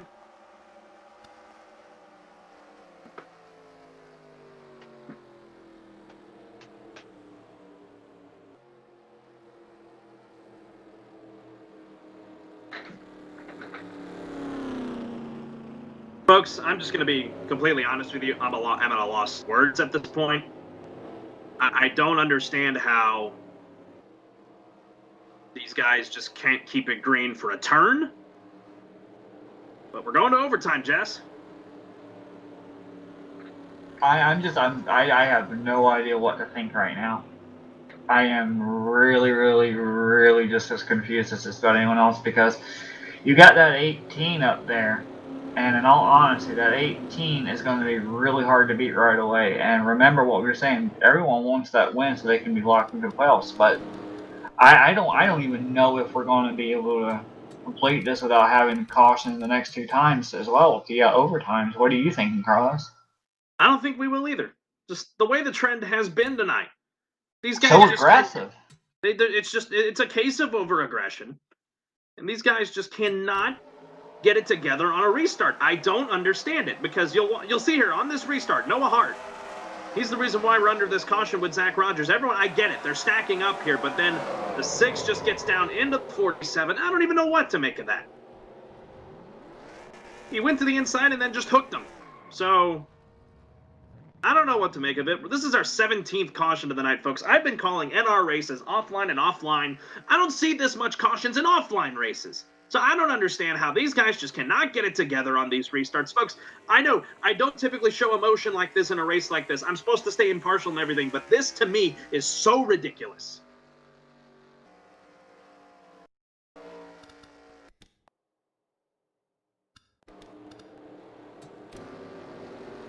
But regardless, we're going to be in an overtime period, as mentioned. You get 3 attempts at this to figure out a winner here tonight. 2 laps, green, white, checkered. The top 10, I'm not even going to go through it because it basically stayed the same. Actually, I think we do have a new player, though, in the top 10, I believe. Nope, everything really stayed the same. The top 10 did just shifted around a few spots. So Tyler Mallon and Austin Ogo, they're going to get it going here again. We're going to go at least 3 to 4 We're having laps green, over white, the checkered this time, so it'll start with the green, white, checkered. This will be the first time for overtime green, white, checkered, Carlos. And like you're saying, I don't think they're done wrecking. I mean, they're so aggressive, and you'd expect this at a short track, and maybe like a last lap wreck at a plate track, but intermediates, it's just they're really aggressive. They all want to win this, and if you're in the back, I mean, you want to gain spots. I get that, but got to be a little bit careful when you're trying to manage to get around these other cars, you know. Loose on the beginning turn 1 too, as we're getting ready to come off to a green flag here, Carlos. Cole Baker blinked for a second here. Green, white, checkered, our first attempt at an overtime period. Tyler Mallon out and away. The battle will be on for the second position. Henry Nova trying to get it away from Austin Oga, but Oga will clear The here. 9 shoots between the 11 and the 40. The 9 wants to get back up in this as well, but it looks like to me Tyler Mallon is gone. Tyler Mallon has really checked out from the rest of them. Austin Ogo, they're keeping it clean and green here as they come to the line. The white flag will be... 28's around back here in the back. I don't know whether they took it or not. We'll try it again. The 28 got a little bit too close to the 81, and they went around back here. So, I mean, right coming into 3 off before we almost made it to the white flag. 2018 of Charles Belding. They're in the Krispy Kreme 28, the 81 of Lyndon Wright. Lots of rear end damage.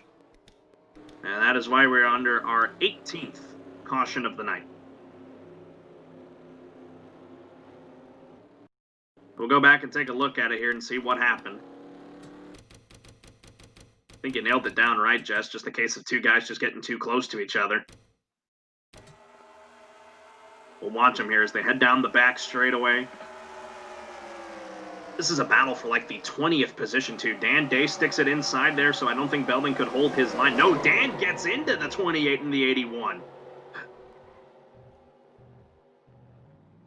Like I said earlier, Carlos, you know in the back, in like 28th and 25th position, you're not going to be able to get to the top 5. That's understandable. You want to gain every position that you can, but you have to be more careful and understand that, hey, you're going to push up. Hey, these other drivers off of 1 and 2, they're going to slide a little bit. The back end's going to kick out.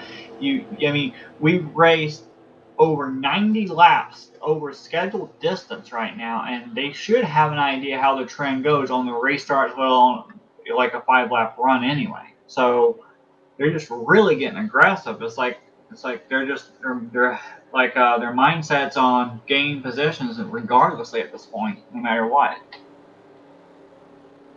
But I tell you who this is helping. As much as Tyler Mallon is happy to see this caution, giving him more of a lead laps led and all, I guarantee you he didn't want to see it, because that brings that 7 of Austin Ogo right back to this inside as well. So, and that 9 is right there running in 5th, 6th position right there on the outside of the 19 of Tristan Wilhoit. Watch that 9 there. If he has another restart like he did, he may have a chance to catch the 18 if he can get around Henry Nova really quick. Top 5, Tyler Mallon, Henry Nova, or excuse me, Austin Ogo, then Cole Baker, Henry Nova, and Tristan Wilhoit. Green flag back in the air. Mallon gets away again. Another great restart. Might be the restart that wins him the race if we don't wreck it up again. As they head down into the corner, there he comes. The 9 of Schwellenberg around the outside of the 75.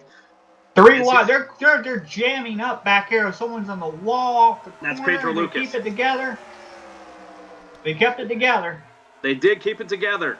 As they head down once again through 3 and 4, Schwellenberg gets to the back bumper of the 7. He needs to clear him into 1. Oh, the 93 is around, and so is the 2 of Andrew Lemke. There's a big wreck back here off of 4. Massive accident on the front straightaway, taking out a lot of racers.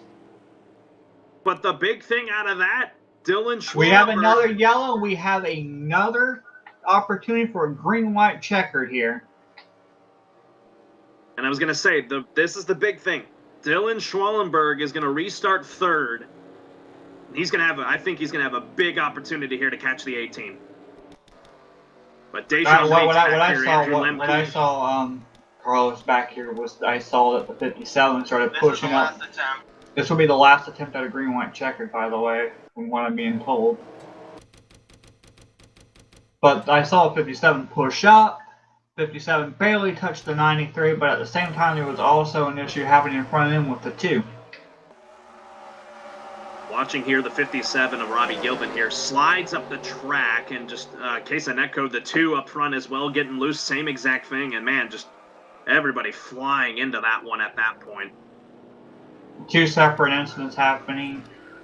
between the 57 and 93, but like I said, the two of Andrew Lemke, I saw the side of him go around as well. I mean, they're just not able to get to the line, but it doesn't matter this time. This is the last opportunity, so no matter what happens here, it's over. If I'm reading the rule, if I read the rules correctly here, it is green, white, checkered. Leader takes the white flag. They'll race it back for the finish, depending on what happens. If it happens before the white flag, that will end the race.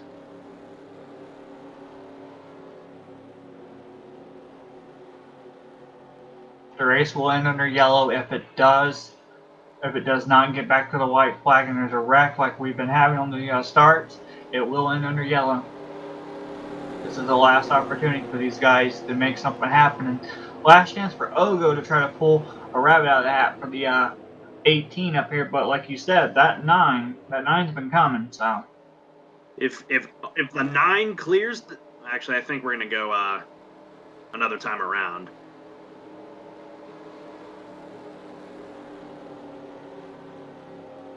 But as you were saying about the 9, Carlos? I'm sorry, I was trying to listen to race control there, see what the league admins were saying, but I think he did concur with my point. Yeah, if the caution comes out, they'll just race it back to the white flag, and that'll be the end of the race. This is the thing, though, about the 9. He needs to clear the 7 when they get to the backstretch. If they stay green all the way to the end of this one, that's how he'll have a shot at the 18. If he doesn't clear the 7 on the back straightaway, the 18's going to victory lane. You got Cole Baker on the outside of the 9. You got Tristan Wilhoit behind him, and then right behind Cole Baker, you got the defending champion of Dylan Poteet sitting there in the 17 car, which is a really good comeback for him. And, remember, Mallon got involved in the wreck earlier. We had Cole Baker in an incident earlier. We saw Poteet not too many laps ago spinning in the infield. So these guys, great comeback for them right now. Yeah, a lot of guys up here at the front who have had wrecks tonight. They're going to be looking at some good finishes. Nathan Amoito, Cody Lamas are a pair of them. We're going to try it again, folks. Final chance for these guys to be able to try to win this under green flag conditions. Green flag in the air. The 18 didn't get as far away from the 7 as I had anticipated. So this is going to be interesting here. Schwallenberg, though, sticks it to the inside. Little slides up the track, and he's not going to clear him here off the corner. They are door to door, and Tyler Mallon is driving away. Baker with Ogo up here. Looks like the 9's going to clear the 7, but I don't know if the 9's got enough time to get to the 18. There is a wreck back here. The 95 is around, along with Seth Cole in the 07 off of 4. They're on the white flag. They're going to keep it going. They are still wrecking on the front stretch. Ogo and Baker's wrecking it here as I think they're actually going to blow it down. Ogo hit the wall. He's still going. Still going. But the 18 of Tyler Mallon saw all of that happening out behind him. He's going to come off at turn number 4. He's going to punch his ticket to the playoffs here tonight. They're battling on for third, but Tyler Mallon wins tonight here in Nashville. And there was a little bit of a smoke going on back there off of turn 4. People blowing up. Spinning out off of 4 on the coming to the checkered, but it doesn't matter now. The race is over, but I can guarantee you a lot of this will probably be looked at by the admin to determine what happened and what went on. But how about that finish? Finally got it done, Carlos. Finally got it at the end, huh? Yeah, they finally figured it out. We're focused here on Cole Baker. But because the 18 is already brought it out as disconnected from the server. But regardless, Tyler Mallon, he is your winner here tonight. Just the cautions just really worked out for him tonight. And that's why. Yeah, that's what we were saying was that these cautions kept coming up. Mallon was going to be in the catbird seat, but every time those cautions came out, that 9 kept creeping up. And look at Dylan Poteet there.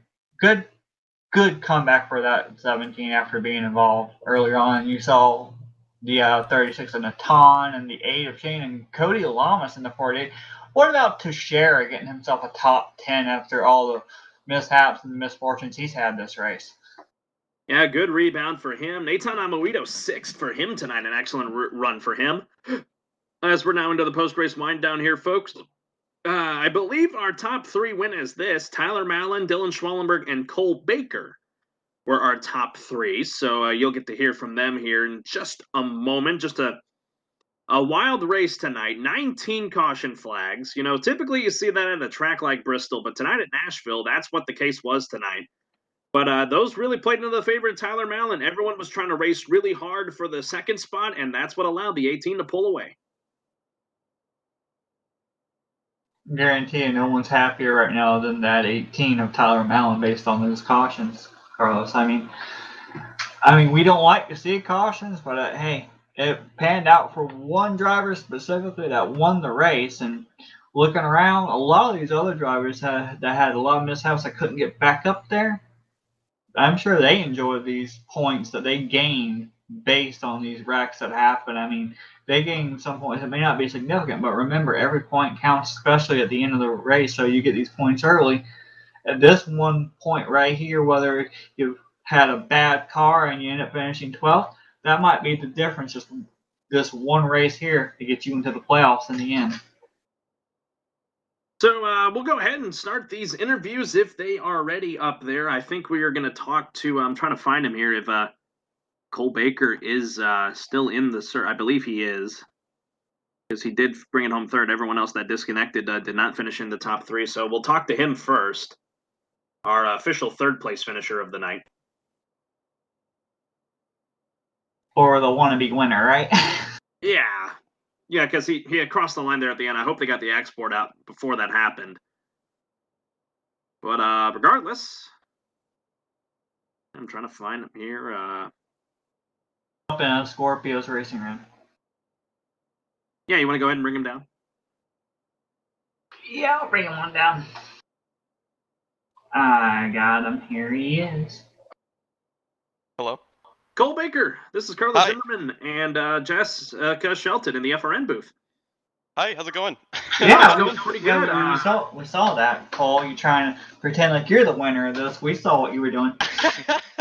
Sorry, I just got excited that I got third place, so I didn't mean to cross the start finish line, but Hopefully Shane did get the export before that happened. But he regardless, did. He Cole, did. good, that's good. Man, you've been up and down through this field tonight. You bring it home third. Yeah. And just run me through. I believe the official count was 19 cautions. I'm probably wrong, but just give me your thoughts. Yeah, it was ridiculous. I honestly didn't think that I was actually going to make my way up through the field like that. I think I stayed out towards the end, and I think there was a wreck with Richard and Zach, which really opened up some space for me. And I was just coordinating with Will Hoyt, Poteet, and Henry Nova that entire time. And luckily, I was there to finish third place. I'm very excited about the finish. I mean, thinking about this, Cole, I mean, we saw you get involved in that big wreck earlier, the little bit of an issue that you had earlier on. I mean, coming and going, caution back and forth, pitting back and forth. That really had to throw off your mindset regarding pit stop strategy, because we saw people taking 2 tires, people taking 4 tires. I mean, how were you thinking at the end of this? Like, before we had those, like the last 10 laps, were you wanting really bad to keep coming into pit for 4 tires, or like how was your mindset on that? Yeah, I definitely that strike that I got at the beginning of the race really kind of hurt my motivation. I honestly just wanted to get through the race. I honestly thought I was going to finish like mid to back of the pack, but the wrecks kind of kept piling up. I just kind of tried to play fuel strategy where I could, and luckily it just worked out. I was topped off on fuel at the time. My tires were pretty worn. But then again, everyone else's were in the top 5 or 6, because you're not going to really try to pit when it's 3 to go and we're on like the last attempt for a restart. So yeah, I was really proud of the result, and I just kind of persevered. And we saw that when Tyler Mallon got out front, you were running him. You were running right behind him, but you couldn't go anywhere. Ogo moved up to the high side, and then you had the 9 of Schwallenberg on the inside. You got the last second made a decision, instead of going with the 9 for that entry in turn 1. You moved up to push Ogo, even though there was a good chance that Ogo couldn't get the run based in the corner. You went with Ogo. I'm guessing that was to hinder the advancement of the 9 so you could help your teammate win the race and make sure he didn't have a threat from behind, correct?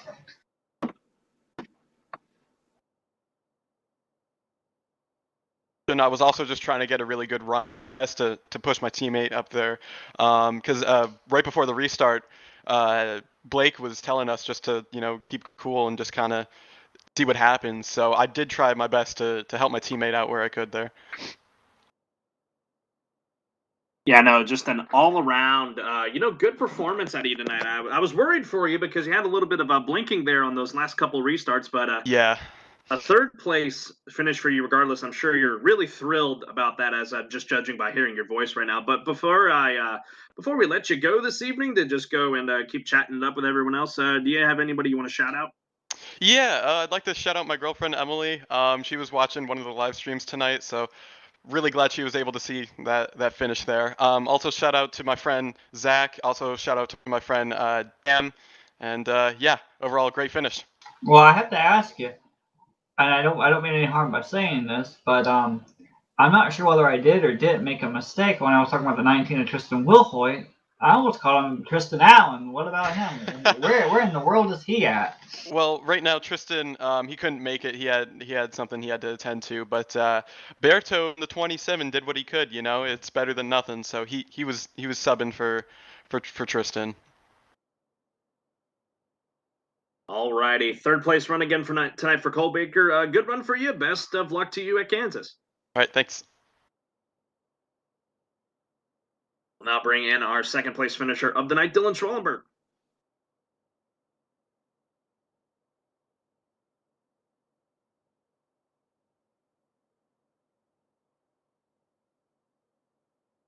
Dylan Schwallenberg, this is Carlos Zimmerman and Jessica Shelton in the FRN booth. You got us? Yeah, I got y'all. What's up? All righty, Dylan, man, if you just had a little bit more time there, I feel like you really had the car to run down Tyler Mallon. It just wasn't meant to be tonight. You led earlier on, but a second place run for you tonight here at Nashville. Just give me your thoughts. Well, it was a wreck fest. The 9 car was great. Handled amazing. Pretty sure we were the damn fastest thing out there.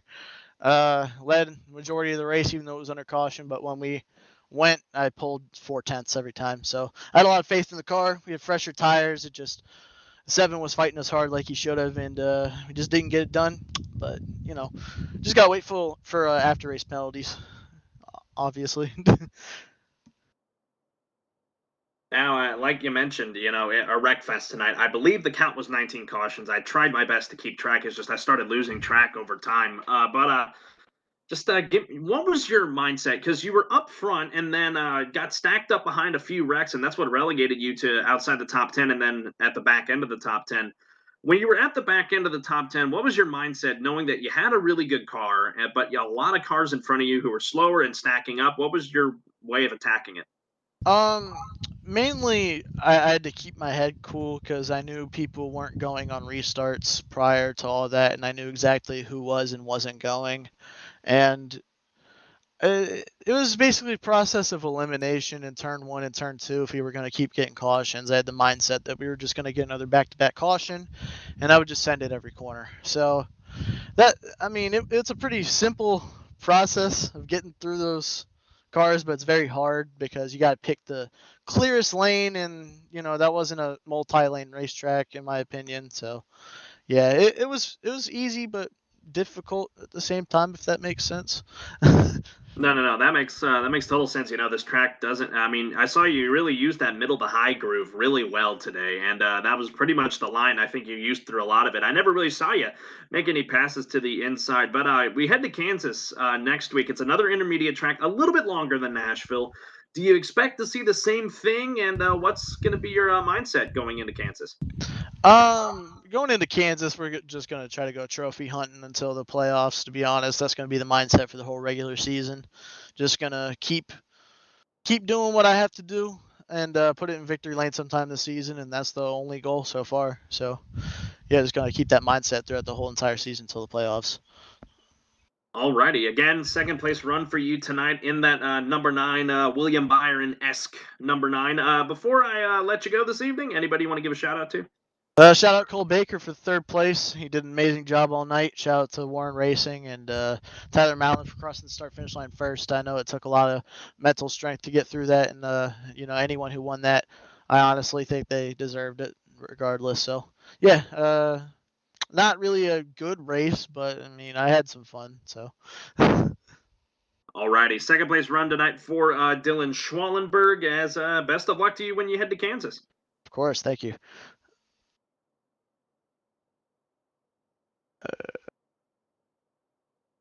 And now here with us is our race winner in the number 18, Tyler Mallon. Tyler Mallon, this is Carlos Zimmerman and Jessica Shelton in the FRM booth. You got us?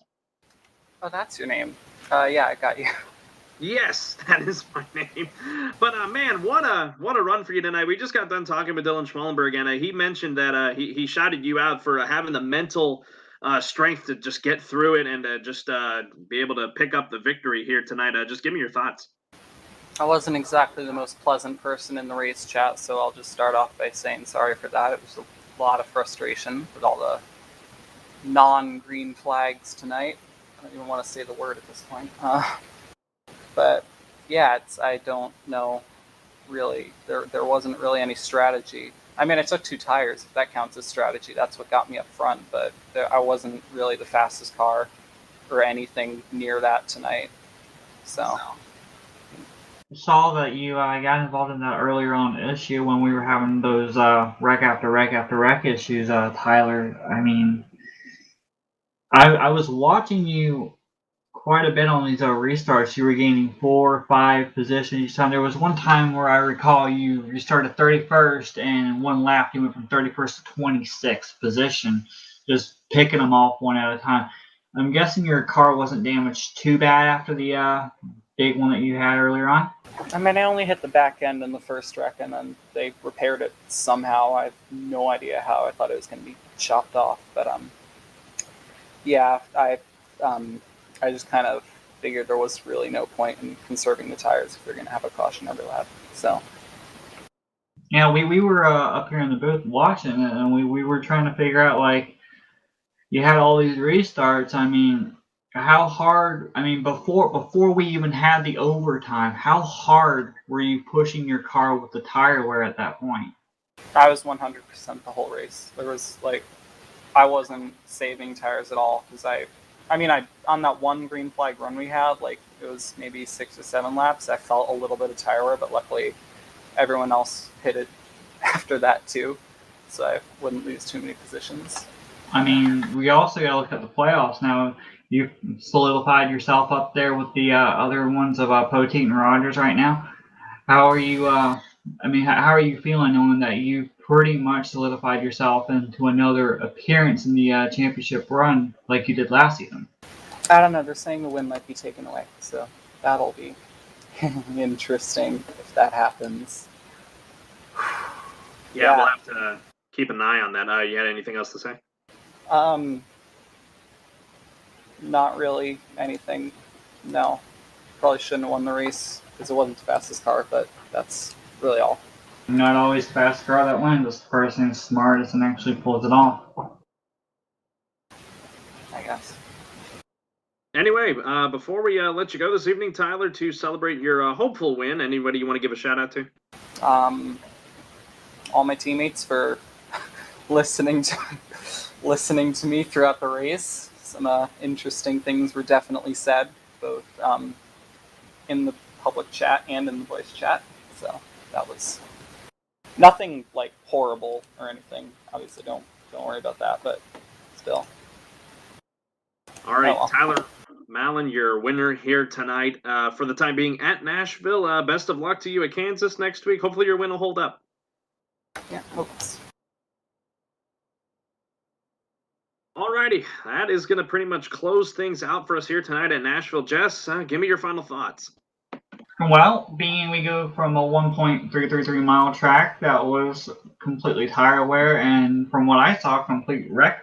Well, like you said, it's a wreck fest, and hopefully if we do decide to come back to this track next season or later on in the season, if there is the option, I haven't looked at the full schedule, but, maybe they can figure out, what to do next time if we do come back here. And Kansas next week, 1.5 mile roughly. I mean, at least I think it is a 1.5 mile. Might be close to that, but I expect them to actually have a lot more better clean racing next week. But I mean, we've already had a little bit of drama in this series so far based on a race that happened last week, and it seems like they're getting really aggressive this season.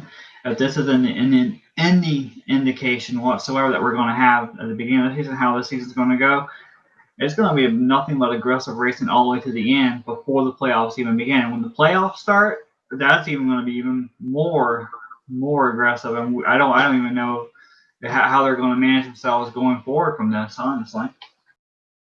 We'll see how it plays out. Once again, Tyler Mallon, your winner here tonight for the time being here from Nashville Super Speedway. I want to give you a quick look into the upcoming schedule for the Flat Out Racing Network. Coming up tomorrow, the G4 Sim Racing GeForce 87 Series. They are at the Atlanta Motor Speedway in Hampton, Georgia. Should be Seth Cole and Sam Dyer on the call. We'll see if that is the case. But that is coming up tomorrow at 8 o'clock Eastern, 7 o'clock Central. Coming up on Saturday, myself and Logan Brakey will be in the booth for the CNASCAR Chris Cup Series regular season finale. Well, hey, you're getting ahead of yourself. There's a Thursday before that, Carlos, and that's an NR 2003 RTG Talladega Challenge over there with the Rolling Thunder Gaming area, where they're in the middle of the playoff season. Right there, we just got done with an elimination race, and moving forward with that, I believe we're going to have Napa Fan covering that one, along with his partner Joe. I'm not sure if Joe's going to make it, but hopefully he will. Thank you for catching that. That'll be practice on that opens up at 7, I believe, but I'm sure the broadcast will be about 8:20 roughly when that starts. That should be around that time anyway. So that's happening Thursday night, as Jessica mentioned. Again, Saturday, Logan Brakey and I will be at the Lady in Black, Darlington Raceway for the regular season finale of the CNASCAR Chris Cup Series. And then over on Speed51.com, courtesy for the Flat Out Racing Network, bringing it to you on Speed 51, the two finales for the Home Place Beer Company Series. That's the Xfinity style cars they run there in the Elite Racing League. That is coming up, I believe, on Saturday. And then if people can correct me later. And then also coming up that weekend also is the season finale of the JoinAPS.com Cup Series. And we also have a race on August 3rd coming up next week as well. I believe it is next week. We will be going, I want to say, either on a Monday or Tuesday, depending on what day it is, because I don't have my calendar up right now. But we will be going to Michigan, I believe, for one of the Rolling Thunder Gaming races over on the NR 2003 side.